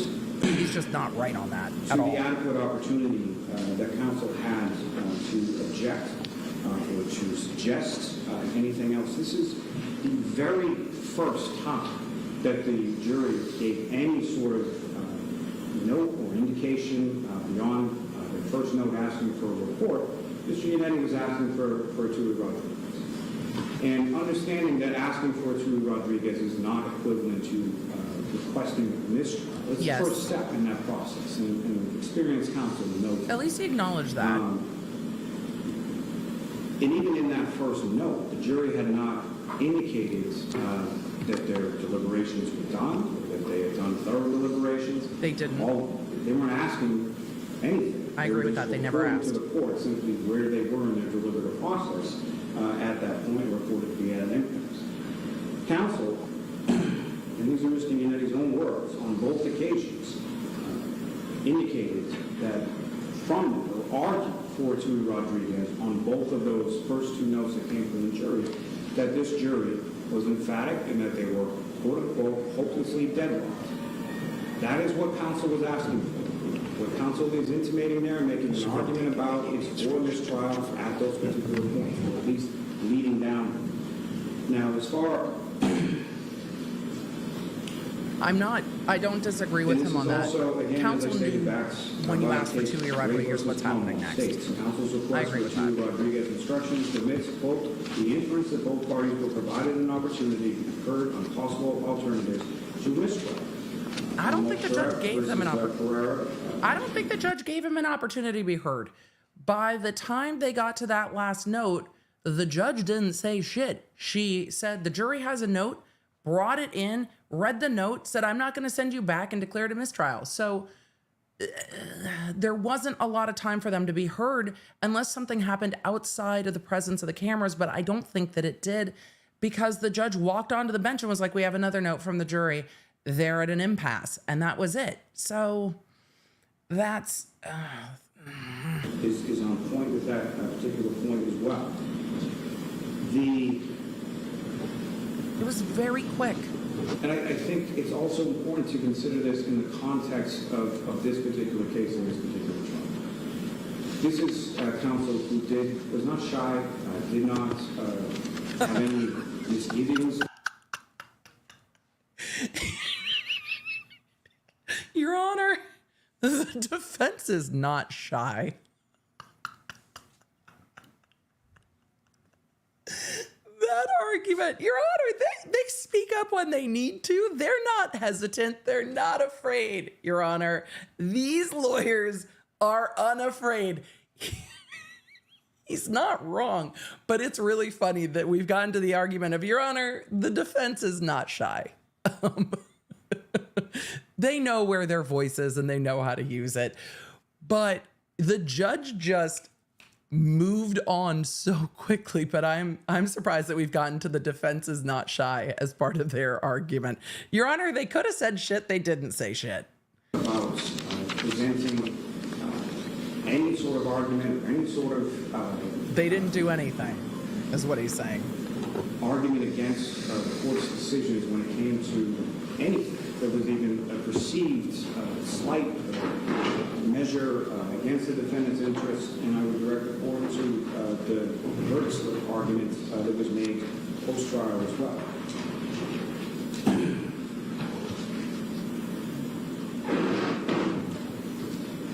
Getting to the manifest necessity, Your Honor, as I stated, what the case law clearly states is that a prototypical example of a manifest necessity is a deadlock jury or a hung jury, and that is what we have in this case. It's clear, it's unambiguous from all the communications, even Mr. Yannetti during his arguments for the Tui Rodriguez recognized the same. It's a hard argument. Of coercion when it comes. he's moving on to talking about when jurors can be inquired into, I think. But as he's talking about the manifest necessity to declare a mistrial, look, the defense is arguing a couple different things to try to attack this problem on different prongs. Like, we can get there this way or we can get there this way. Like, Your Honor, you've got options. Behind door number 1, you can inquire with the jurors. Behind door number 2, you can dismiss. Behind door number 3, you can find that there wasn't manifest necessity to declare a mistrial, so therefore they can't try again. Like, we've got options, Your Honor. And the prosecutor's arguing what you don't have is options. You can't do any of this. No, leave it alone. So he's starting to argue now into a different prong of we can't inquire into the jurors. But he said, look, the defense argued for the Tui Rodriguez. They wanted that mistrial. They knew that that's where that would lead. So they had ample time to be heard, and there was clear manifest necessity to declare the mistrial. So that's why he was arguing that, to try to close that door for the judge. The deadlock jury are amply stated throughout the case law, as far as Ray, as far as Cruz. The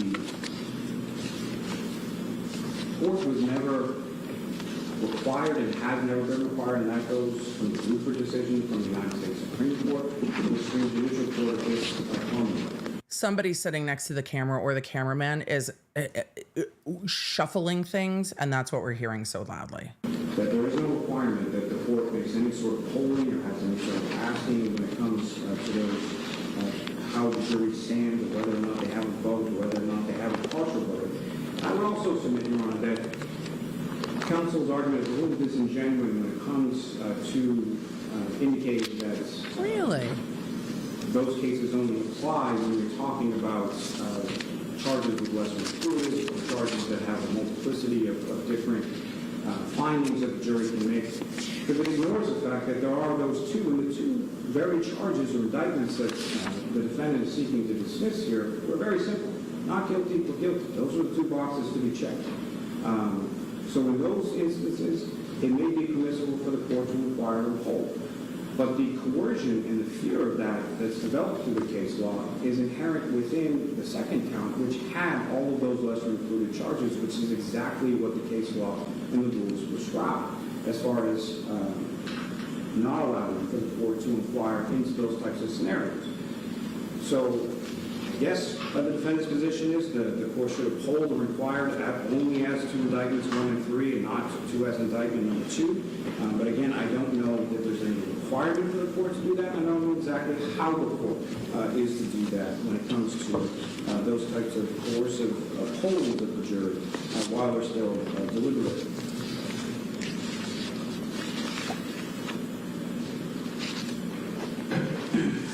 The notes and the communications from the jury, again, on 3 separate occasions, and very deliberately, as far as the language that was used, declared themselves to be at an impasse on 3 separate occasions, the last of which included language to the effect that any further deliberation is legal futile. That is the very definition of manifest necessity, and left this court with absolutely no alternative other than to declare a mistrial.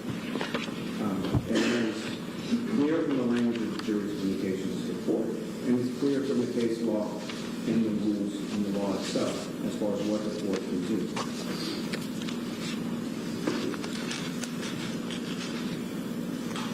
The two areas that counsel is talking about and sort of asking for extension or creation of new law, again, sort of special or deferential treatment to this case or this defendant. The two areas in which the court can make post-trial inquiry have to do with some sort of bias, if there's an issue raised in regard to whether it's due to racial discrimination, gender discrimination, or some other protected class. So that sort of bias implicit in the jury's deliberative process. It's not the situation here, though. In an instance,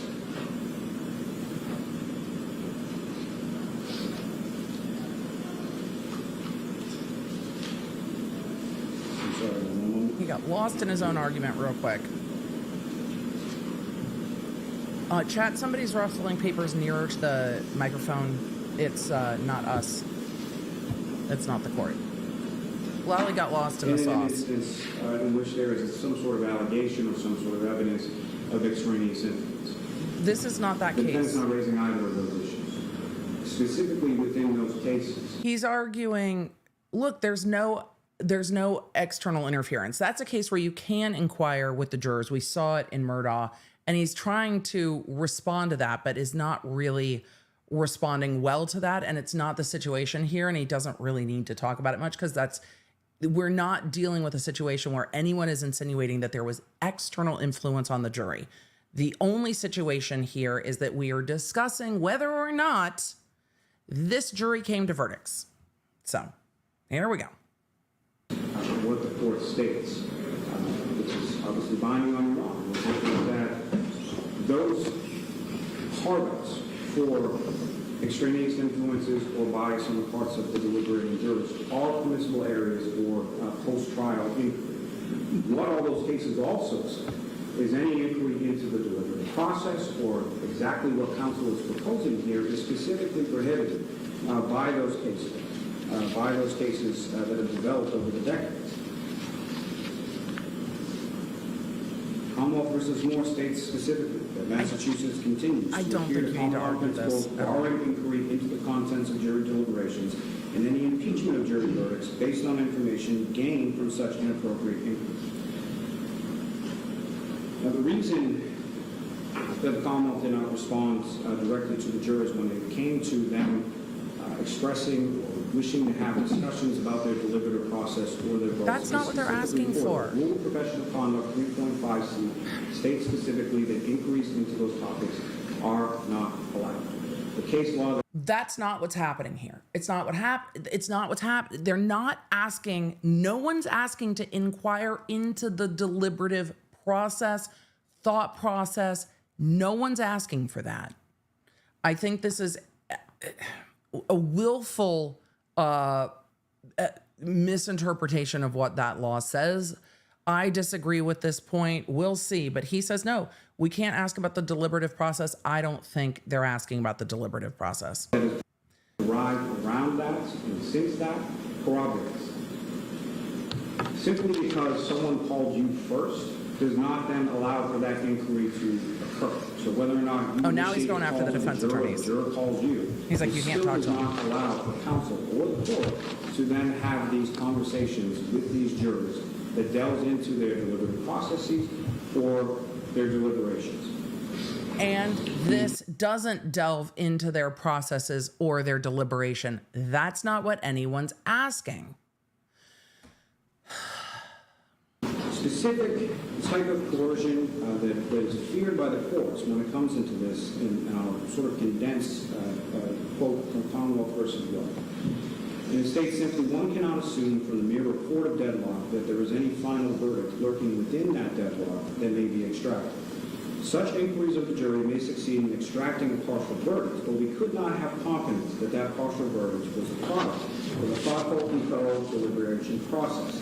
The risks of jurors' coercion are too high, and the reliability of any such partial verdict returned is too low to warrant such an approach to salvaging some partial result from a deadlocked jury.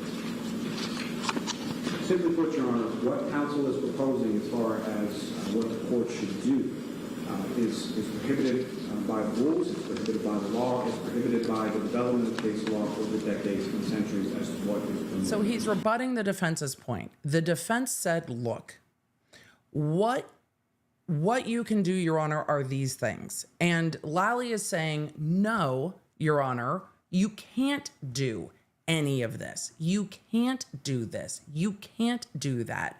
So he's saying everything under the case law prohibits you from doing what the defense is asking to do. So if you do what the defense is asking, you're going against literally all of the law, and that is his argument on this. Certainly, the Commonwealth or anyone who wants to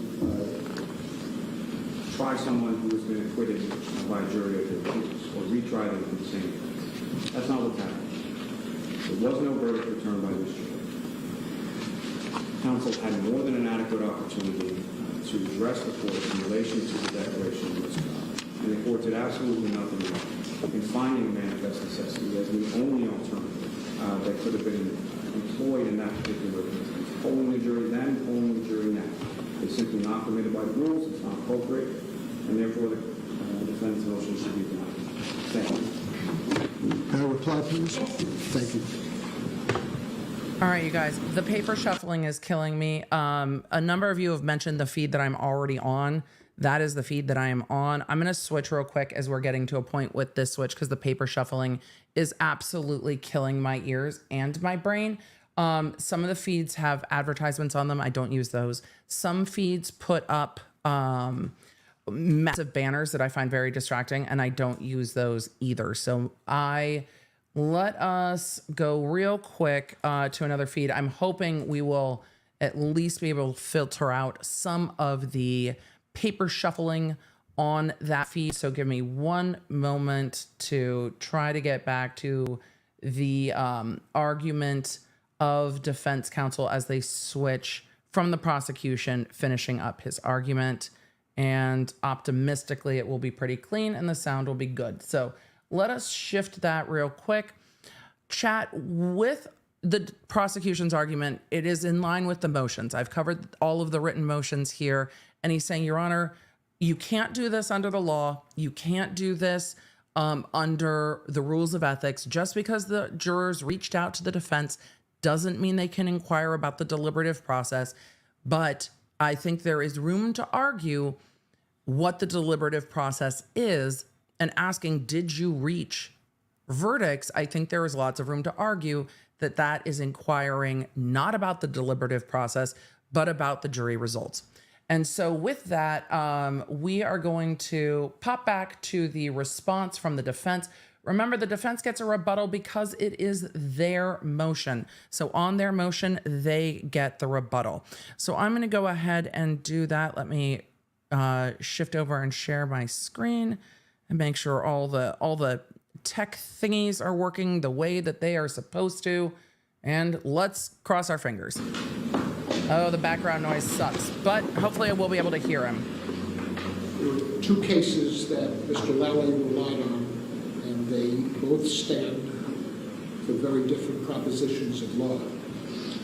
Commonwealth versus a juvenile, it's actually juvenile versus Commonwealth at 392 Mass 52, 1984. Says that is the name of the case, by the way. The name of the case is Commonwealth versus a juvenile. That is the case name.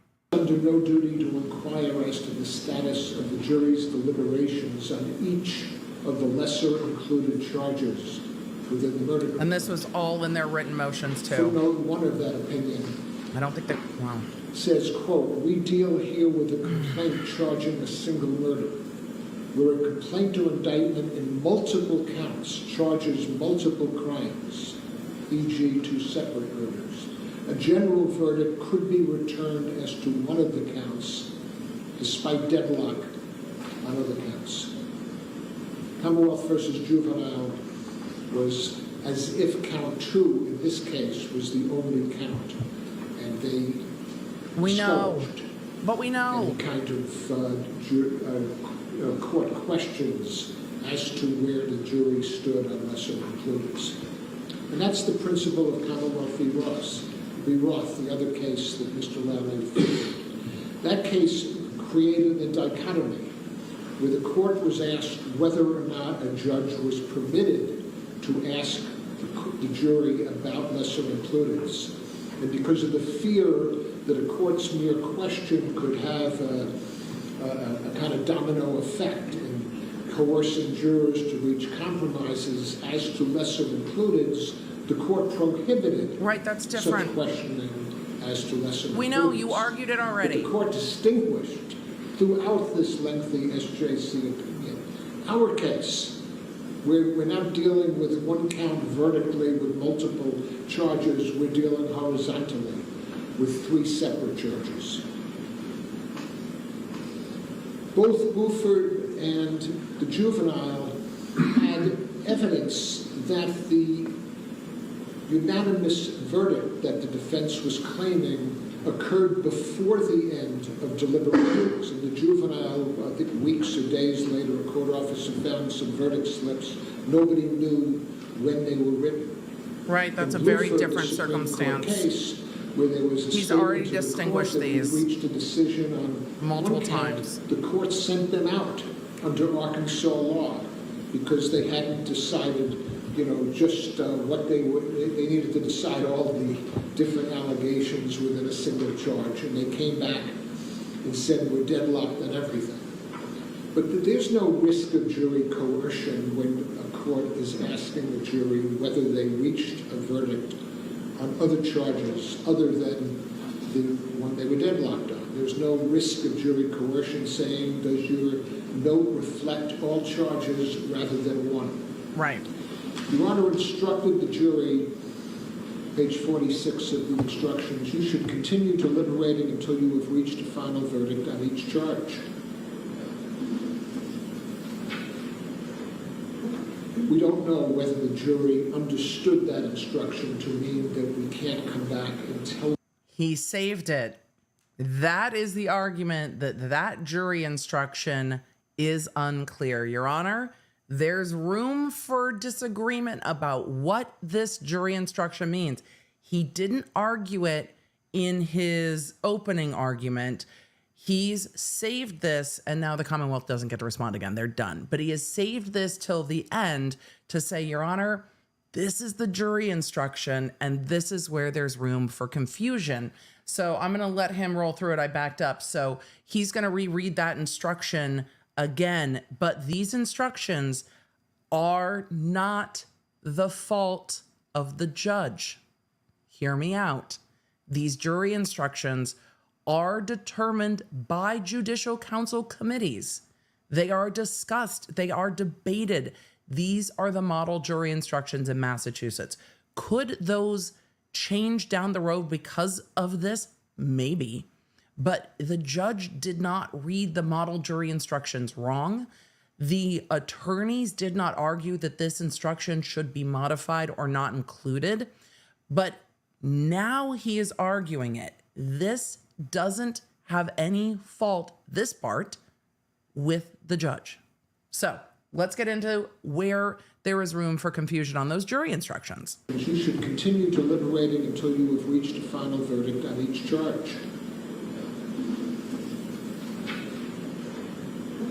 We don't know whether the jury understood that instruction to mean that we can't come back and tell the court affirmatively that we've reached two decisions, two general verdicts, but we're in an impasse on a third one.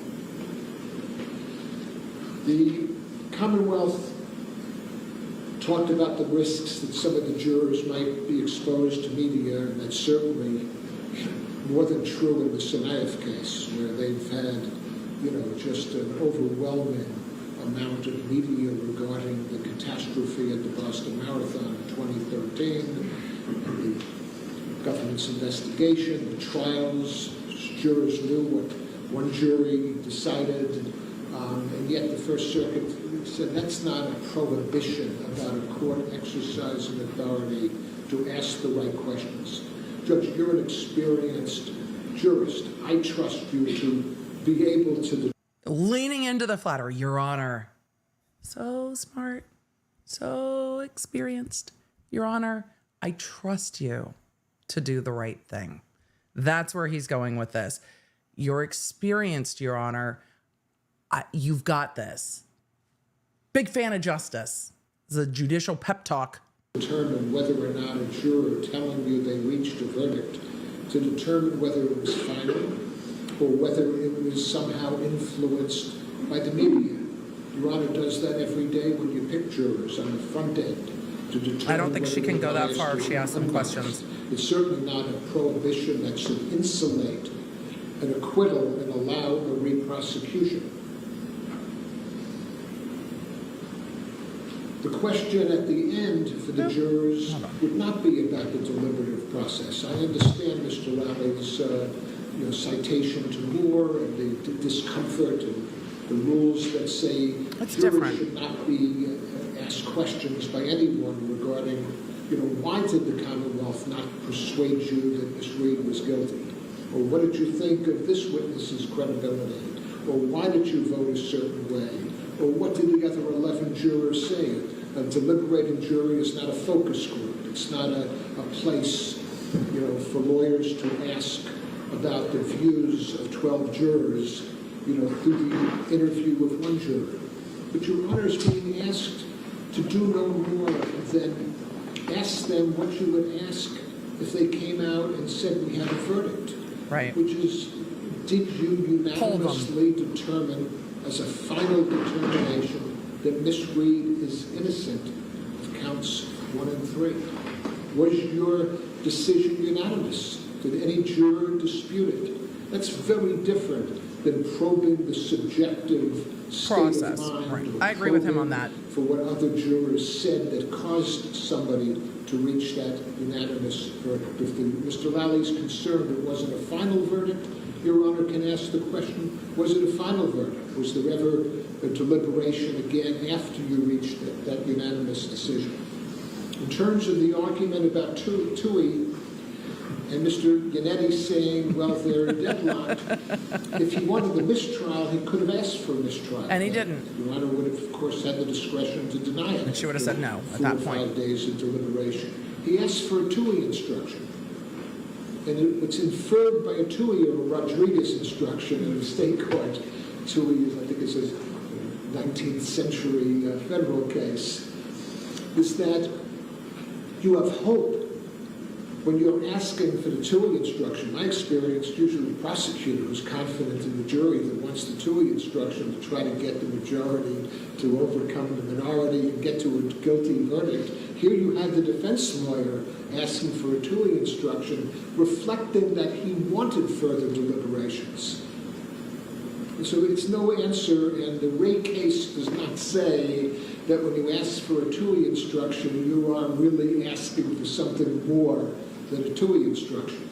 TUI means, I want this jury to reach a decision. And that's what Mr. Yannetti was saying during those 2 colloquies on the Friday before and then on July 1. He's like, Your Honor, we didn't ask for a mistrial. We asked for the jury to be given a oomph, a little bit of oomph to the jury. To impeach a verdict. We're not asking for an inquiry that would be prohibited. I know the federal rule is 606B. I think the state number might be about the same way in terms of asking the jury for their state of mind. We're asking the court to conduct a voir dire that Mr. Lally agreed would be done if our argument is one of the 12 jurors was biased. If our argument was, well, we now have new evidence one of the jurors read on internet. We have evidence here that the jury acquitted Miss Reed. What can be more central to the core values of our criminal justice system justice, Your Honor. than to make a judicial determination with a respected and experienced Superior Court judge, whether that's so or not, and if it's so. Your Honor, do justice. That's what he's arguing. You are respected. You are an incredible jurist, and what you have to do is justice. He is appealing to her on a personal level, and you know that it works with humans to say, I trust you. I believe in you. You are ethical. You are so, so smart. Please do the right thing. It works much better than fighting, and that's exactly where he is coming in with a argument, not just appealing to the judge, but appealing to the judge's sense of duty in her office. You're up there wearing the black dress, Your Honor. You took an oath. You have a sacred duty to this community and to this court and to the law as a whole. Thank you. It's a smart argument. Stop her re-prosecution, because that would be a horror to make her convince 24 jurors of her innocence. Oh, a harm? I think he said a horror. When she's already convinced the first 12. Thank you, Judge. Thank you. Any response, Mr. Mallory? She's going to take that under advisement. That's exactly what she's going to do. Thank you very much. I'll take this under advisement. Yep, and we're done. Judge Wright, hand the Nicole case to your Sure, honors. thank you. She's like, great, we're done. I heard what you had to say. I did my job. I let you argue. I'm out. Goodbye, everybody. Goodbye, goodbye, goodbye. Get the fuck out. We're done. Thanks, everybody. I'm out. Peace. And she's off. That's it. I told you you'd hear oral argument. Here is your oral argument. Thanks. Okay, bye.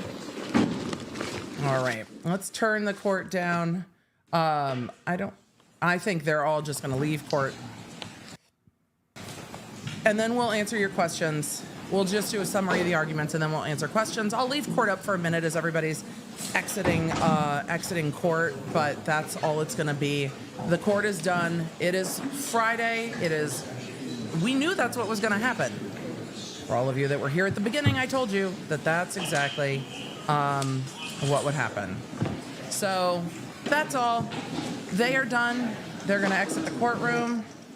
The audio remains the constant bane of everyone's existence, but court, potato, it's the best. So that is it for, again, I will summarize in just a moment. Everybody's going to walk out of the courtroom, and there's not really much more to say. The judge will decide, and that's it. I don't know what the judge is going to do, but we'll talk about it. I think the bailiff just told the cameras to wrap it up, or at least that's what it looked like to me. And he's like, and we're done, everybody. It's Friday. Everybody out. It's time to go out. We're done. All right. And with that, I agree. We're going to cut from court. We're going to summarize real quick, and we'll go to Q&A. Don't worry, I've got you guys. I see the questions. At the end of about an hour and 30 minutes of hearing, both sides, the defense and the prosecution, essentially argued what was in their written motions. The defense leaning more into the argument to hear what the jurors have to say.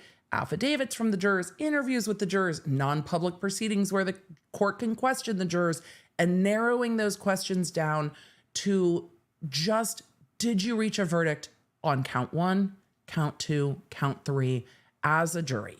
That's all. And inquire of them. And then at the end, the judge or the defense argued, but of course, if you want to take the word of the jurors we've provided you, go ahead and dismiss it. That's what has to happen. This jury acquitted Karen Reed on counts 1 and 3, and you cannot allow the government to retry her on those counts. It violates double jeopardy. They also started arguing some of this is new evidence. So they're laying the groundwork. This is a motion to dismiss, but I think the judge is laying the groundwork for perhaps a motion for what? New trial? Because she already has a new trial coming up.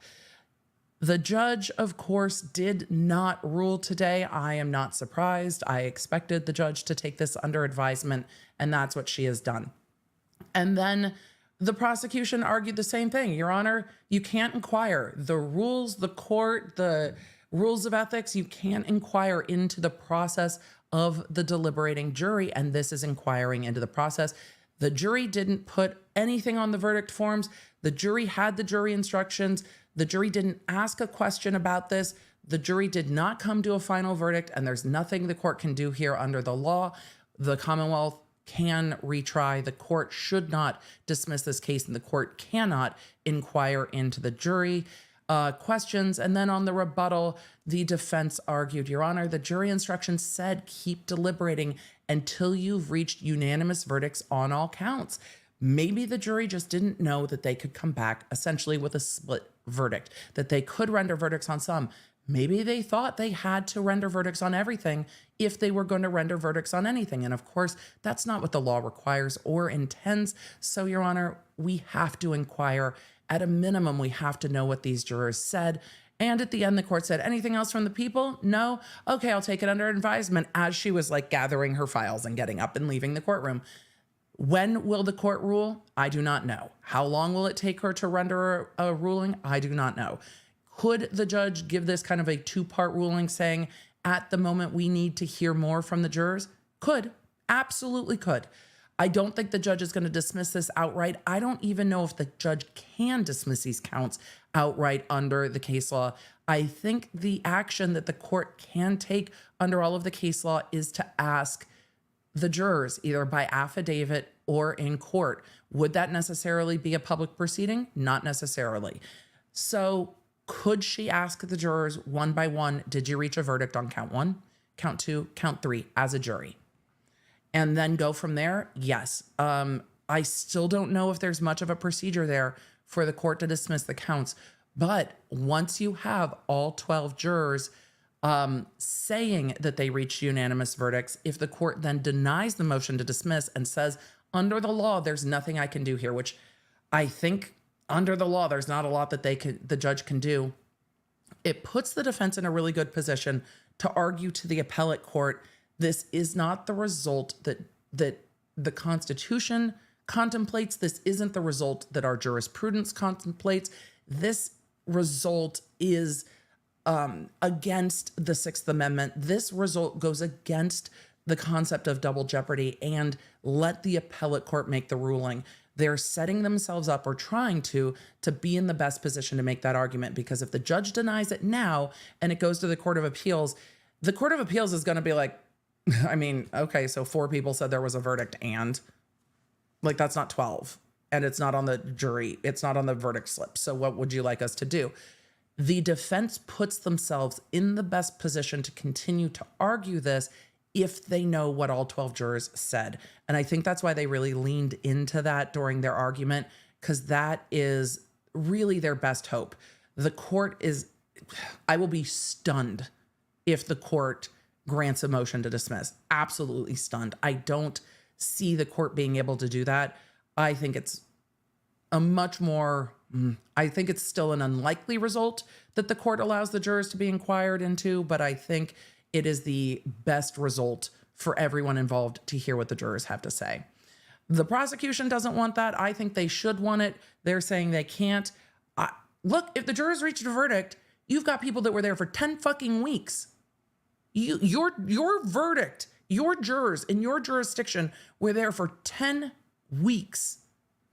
And if they are coming forward, person after person, saying, we reached a verdict, I don't understand how you don't want to honor that, even if you don't like the result, because the result should just be the jury decides. The goal of going to trial for a prosecutor is not to win. The goal of going to trial for a prosecutor is to say, these things happened, and we think this person did it. What do you think? And you let the jury decide.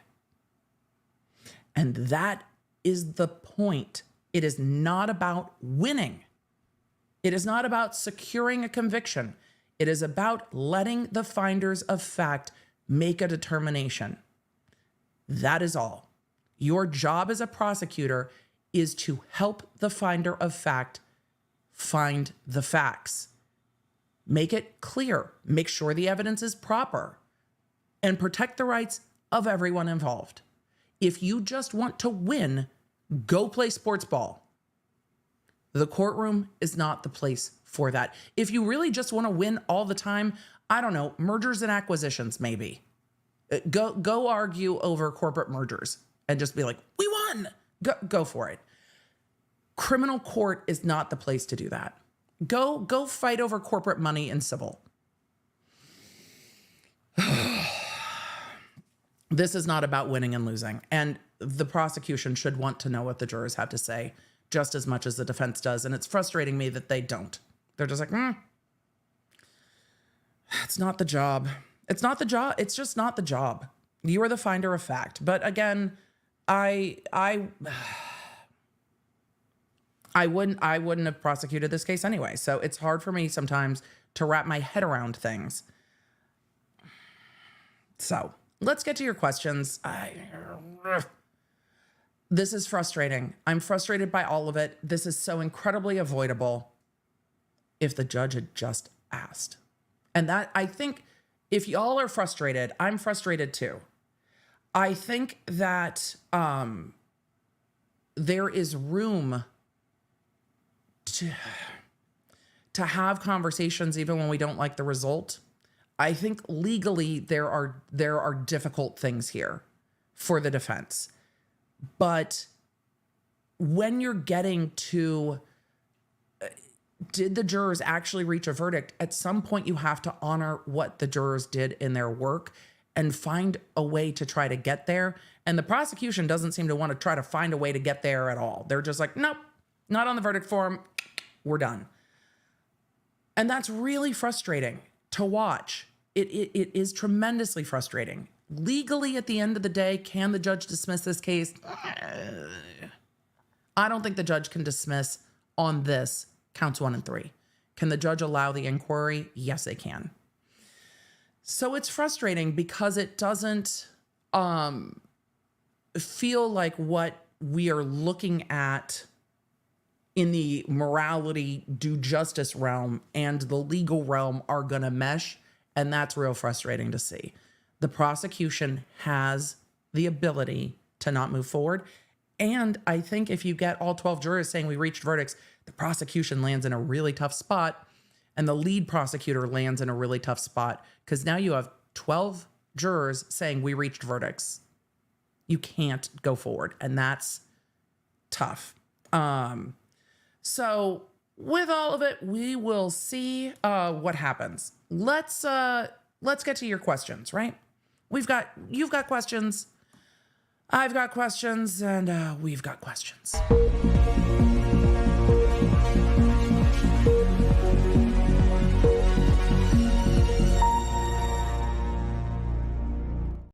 Lots and lots of questions.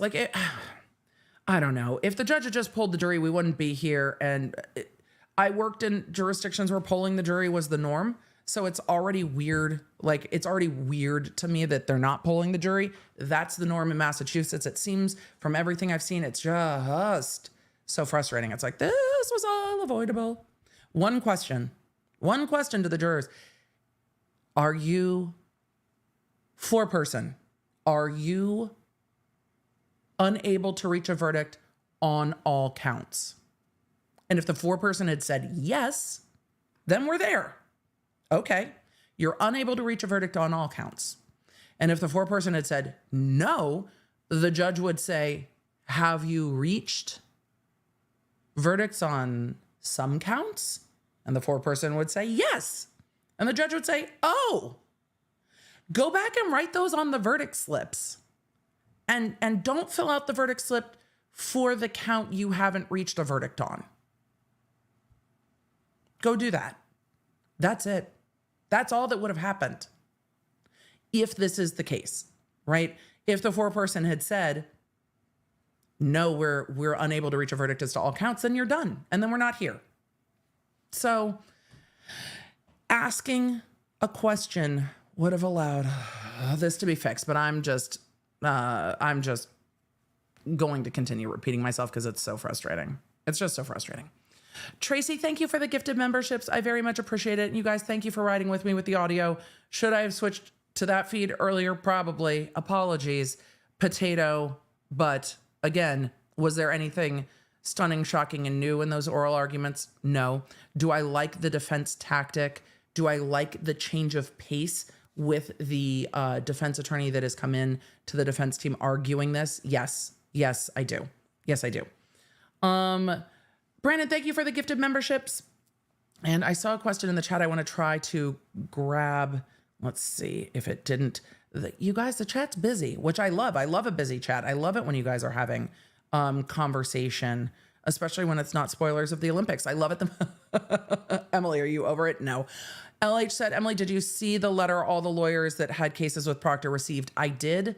That's appropriate and not surprising. For those of you that didn't, there's Brady information as to Proctor now because of the inquiry, because of what came out in this case. And so every case that Proctor's on, the attorneys are going to be notified there is new information as to this law enforcement officer. That had to happen as a matter of course. It actually would have been more surprising. I mean, if it didn't happen, it can't not happen. I mean, I'm always surprised what attorneys do, but this case is so public that the defense attorneys know. They would have been like, where's our Brady information on Proctor? So yes, I did see that. And I'm not surprised by it. And yes, that's appropriate. If you guys want to go over that, we can. Maybe we'll pull it up on next week or something and talk about it. But no, that's appropriate. And of course that needed to happen.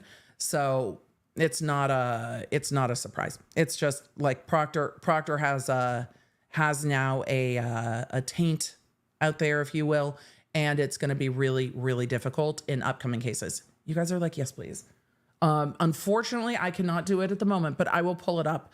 I will pull it up and we'll cover it, and I will share it in the community tab as well, so we can cover it we can chat about it in the community tab. It's fairly a normal procedure, and it's just any case that Proctor has come up, all of this is going to come up. I think Proctor has become absolutely untouchable, and every case that he's on is going to struggle because of it, just because of it. So Proctor is a problem. Proctor is a big problem. Laura's gifted 5 memberships. Thank you for the gifted memberships. Angela said Lally is a fucking energy vampire. That's true. I agree with that. Lisa said the Norfolk DA sent a Brady letter to all the defense attorney for Trooper Proctor's cases. Yes, they had to. They had to. They didn't have a choice with that. Christina said at least, I think we're saying Karen Reed.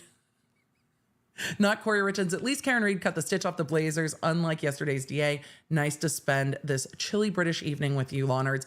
I wish it was chilly here. It is not. But yes, Karen Reed's suit was lovely. Also sky blue. What's with there? It's just a vibe at the moment, the sky blue suits. Or maybe Karen Reed stands in solidarity with Sky Lazaro and is actually like, Corey Richards could never. Not me starting drama that drama doesn't even exist with different defendants in different states on different sides of the country with the same initials. Never. We could never. So let's see. JH said lots of fuckery happening on both sides. All jurors should be spoken to as a result, not just 4 or 5. And I hope the court comes to that result. I don't know if the court will come to that result. And then down the road, the appellate court might come to that result. This is a slow burn. For all of you that hate a slow burn, I'm sorry. This is a slow burn. If the court grants the inquiry into the jurors, then that inquiry happens. Then there will be more argument about what happens next. If the court does not grant it, it will go to the appellate court and the arguments will continue. This is a slow burn. All of you are just like, no, I'm sorry. Just, you're in it. You're in it. You didn't sign up for a slow burn. There was no verdict. You are just stuck. Apologies. For all of you who are like, what is Emily talking about? Those of you that know. Annalise said, nap trap by my 2-week-old. Glad to be with you all. Nap trap is the best. I love it when you're like, I can't move. Now I say this about the cats, and my husband is like, no. And he walks over to Freddie's like, get off of her lap. But I love it. If the cat falls asleep on me, I'm like, I'm stuck. Bring me food. I can do nothing. Oh no, I'm stuck. It's the best when they're little and snuggly. The teen version of that now is when my teen is like, can I show you some memes? It is the same. It's like, sit down with me and let's do this. We're not going anywhere. It's like, when your teen wants to talk is the newer version of when the baby is sleeping and you're like, I am not going anywhere ever. It is so sweet. Enjoy it. The days are long. The years are short. So enjoy the littles. Well, they are littles. Jay McCarthy said, hi, Law Nerds, drinking nitro vanilla Pepsi. I don't even know what those words mean all in context together, but there's nitro vanilla Pepsi, and writing my manuscript on this lovely Law Nerd day. Hope everyone is doing well. At House Baker, we are well, and thank you. So let's see. Mandy said, you help my anxiety. Thank you for being you. Mandy, I'm glad to hear that. And I'm sorry if my own anxiety about things triggers anybody else's anxiety, or if it just makes you feel like you're part of the club. Because there's times this case I'm like, what are we doing?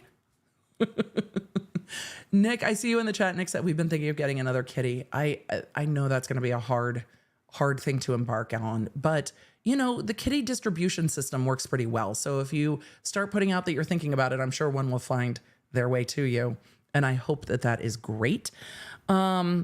Mimsy said, served on my first jury, and it was wild seeing the things you talk about in action, and I got to help my other jurors with the legal lingo. Woo-woo! I kept thinking about how you would have loved all the snark in this proceeding. Oh, that's fun. I hope you were riveted and that it was a great experience. And thank you for your jury service. The wheels of justice do not work without people willing to serve. And that is a very, very important role in our society. So thank you for doing it. And I hope it was a good experience. It sounds like it was. Donna Lisa, good afternoon. Good afternoon to you. I'm going to try to get through all the good afternoons, but I also have to get to I have an appointment this afternoon. Why? Because it's Friday and it's busy. The Professor Keen said, Miss Baker, please hold on. I'm getting a huge amount of popcorn ready for this. It wasn't as fiery. It was very smart lawyering. Look, I love the snark in court. There's sometimes when I think it's overdone, but I'm still not mad about it because I get to do legal commentary. If I was in court, I'd be fucking exhausted. But it's nice to see different styles of lawyering. And it's nice to see, Attorney Weinberg take a different tactic with this judge. Your Honor, I've got you. We've got this together. And I saw a number of you ask, like, why is this gentleman not a judge? He's talking about being in this profession for, what did he say, 50 plus years? I've been in almost 20 and it feels like 3 lifetimes. But a lot of you are like, why isn't he a judge? Can we be honest? Because he gets paid more to not be a judge. There's also a lot of things you can't do once you become a judge. Like it's a restrictive profession. So there's some limitations, and you definitely, depending on the defense attorney, definitely aren't making as much money. Emily, why is the bench heavier populated with attorneys that have been in public service, DAs and public defenders? Why? Because it's a pay raise for them. For everyone else, it's a pay cut and a lot of headaches. So unless you have aspirations of being on like the federal bench, which a lot of people are like, fucking miss me with that. That's a whole nother world of you have to get involved with politics, and it becomes very political, even though it's not supposed to be political, but it's very political. Why would you even want to? Why would you even want to? So a lot of attorneys are like, yeah, I'm good. I am good. I am not kissing this person's ass. I'm not going to that fundraiser. I'm going to just do me. I'm great. So getting onto the bench in different states is a whole thing. Becca said, do we know if AJ will be continuing with this trial? AJ has not said that he is no longer on the case. AJ would have filed something saying he's not on the case. On all of the post-trial litigation, Alan Jackson and his firm are on the signatory lines. He was not arguing this motion. Not every attorney needs to be in court for this. So there's no information that he's not on the case, but not every attorney needs to be there for everything. So we'll see him when we need to. It's probably better for the defendant that he's not. Because the judge and AJ definitely butted heads. So bringing in a local attorney from Boston who is going to appeal to the judge in a different way is smart and strategic. The Commonwealth doesn't really get to be smart and strategic. They're like, Lally's the DA on the case. That's what you get. So the defense gets to do it. Cindy said, I have had hear ye withdraw. It is delightful. It is delightful, truly. Some of you are asking if Judge Bev seemed peeved. I think Judge Bev was like, this is all in your filings. I think she was just sitting there going, this is all in your filings. Often when you want oral argument on a case, this is a public case, so it's a little different. They're explaining it to everyone, not just the judge. But often you want oral argument to illuminate anything that is different or really get into the nuance or answer the judge's questions. Like we saw yesterday in the Corey Richards case when there was oral argument. The judge is like, do you agree with me, this, and this? And the attorney's like, yeah. And the judge is like, okay. Is there anything else that we need? No? Good. So it just depends on the judge. This oral argument was literally the judge saying, yes, fine. But all of it was in their filings. So there wasn't, and she had no questions for them. So Baxter said, without signed affidavits, I see this going nowhere. I agree with you. And we'll see if the court will allow it. Jennifer A. asked, has he always been part of the defense team? No, this attorney Weinberg joined the defense team after the hung jury. Michelle gifted 5 memberships. Thank you so much. Taylor Lane said, in my opinion, hung jury on count 2 was DUI, not murder. Confused. Count 2 was, I broke it all down. There's an entire episode of me breaking it down that I hope is helpful, but count 2 was the DUI related charges, but there are also other charges under that. So if you look at count 2, there are some charges that go to chain of action or chain of events that don't get into whether she knew she hit him, whether she meant to hit him. It gets into your chain of events information. So I have an entire podcast episode breaking that down, and I hope that it worked. Your mom's new accountant said Weinberg is going to start referencing himself in case law like Judge Newman did. It's the biggest fucking lawyer flex ever, right? It's a big judge flex. It's a big lawyer flex to be like, to cite to one of my cases, it's a flex. You don't always get to flex in law, but that is a flex, unless you're the one getting skewered in the opinion, and then it's definitely not a flex. But it's a flex to be like, we made law. Jay McCarthy said Murdaugh has entered the chat, and I was surprised. You know who else I saw enter the chat was Court TV. Hi, Court TV.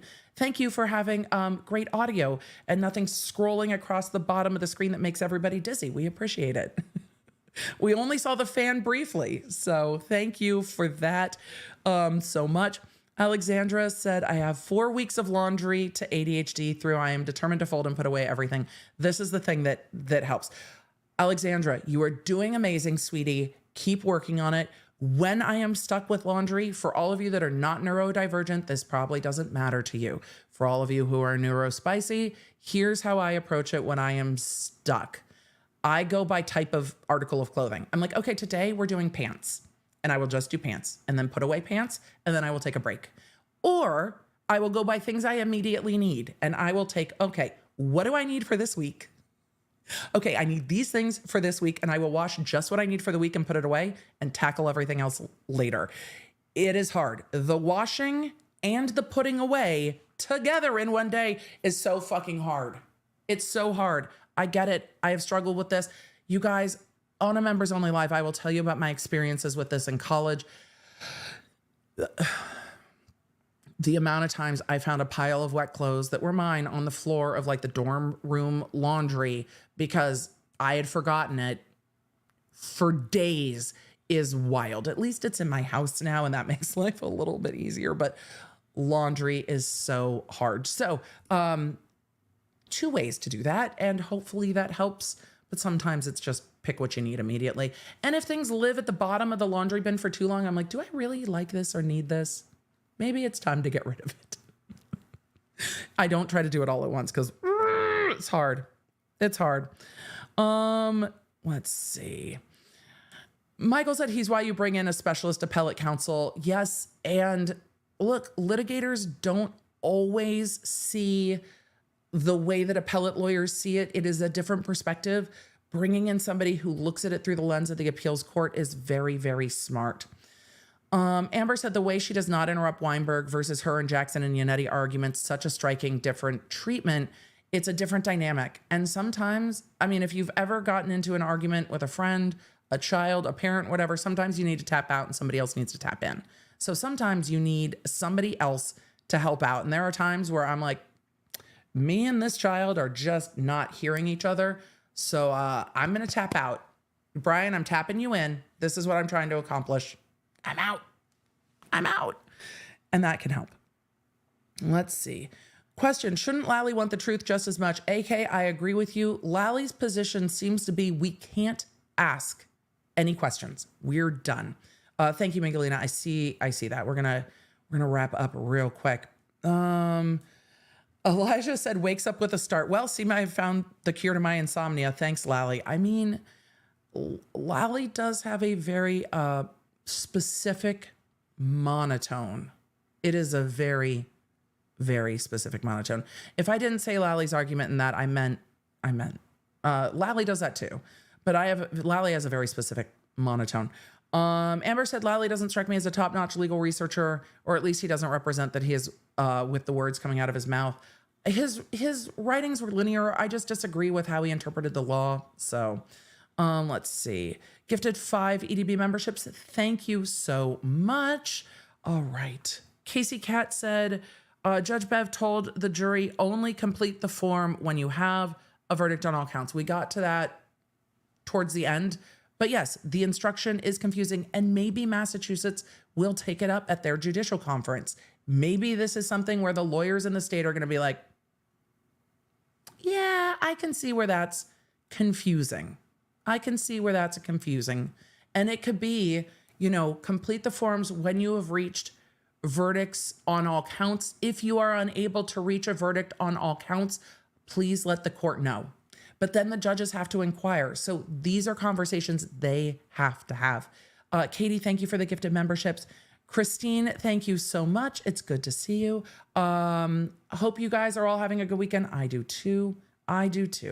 So, Pants said, hi, Emily. Thanks for saying pants. Pants are the things I run out of first, Pants. So I definitely need to do that for all of you who have been inspired to do laundry. I appreciate it. Next week, we're going to have some shifts in schedule, so stay tuned on the Law Nerd app. I've got some things that I have to handle next week.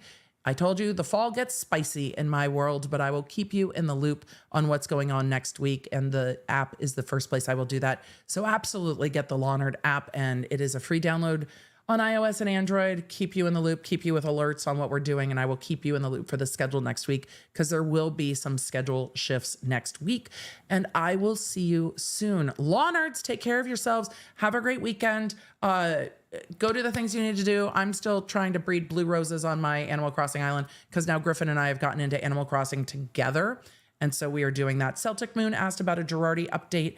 I will Girardi update on Instagram and in the app. So yes, I will keep you in the loop, and then I will probably do an update for the podcast. Terry said it's not fall yet. See, the thing is my kids go to school stupidly early in the year, so it feels like fall. Also, I know it's August, but pumpkin spice comes out this month. So since this month I need to deal with band, back to school, football games, and pumpkin spice, in my little bubble, it's fall. It doesn't feel like fall. It's fucking hot outside, but also it's kind of fall. Law Nerds, y'all are the best. Thank you for being here. Thank you for always riding with me for court and making this really the number one place to watch live hearings. I appreciate you. It was fun. Hopefully we learned something and we all took a deep breath and go, the judge will rule when she rules. The judge will rule when she rules. Do you want to take bets now, Law Nerds? Put them in the chat. Put them in the comments. You want to take bets? She drops this thing on like a Friday afternoon, like a month from now. Like this is a Friday afternoon ruling, right? That's what she's going to do, isn't she? That's what I think is going to happen. So I wouldn't hold your breath on that. And I will see you guys soon. Law Nerds, have a great weekend. You can stay up to date with everything I'm covering and fast notifications on our free iOS and Android app at lawnerdapp.com or search the App Store for Law Nerd. You can also follow me around social media, and don't forget to check out my podcast, The Emily Show, with quick bits dropping every Monday, summarizing everything I do here on the live streams on Tuesday and Thursday for when you just have time for the quick bits. Thanks for being a Law Nerd.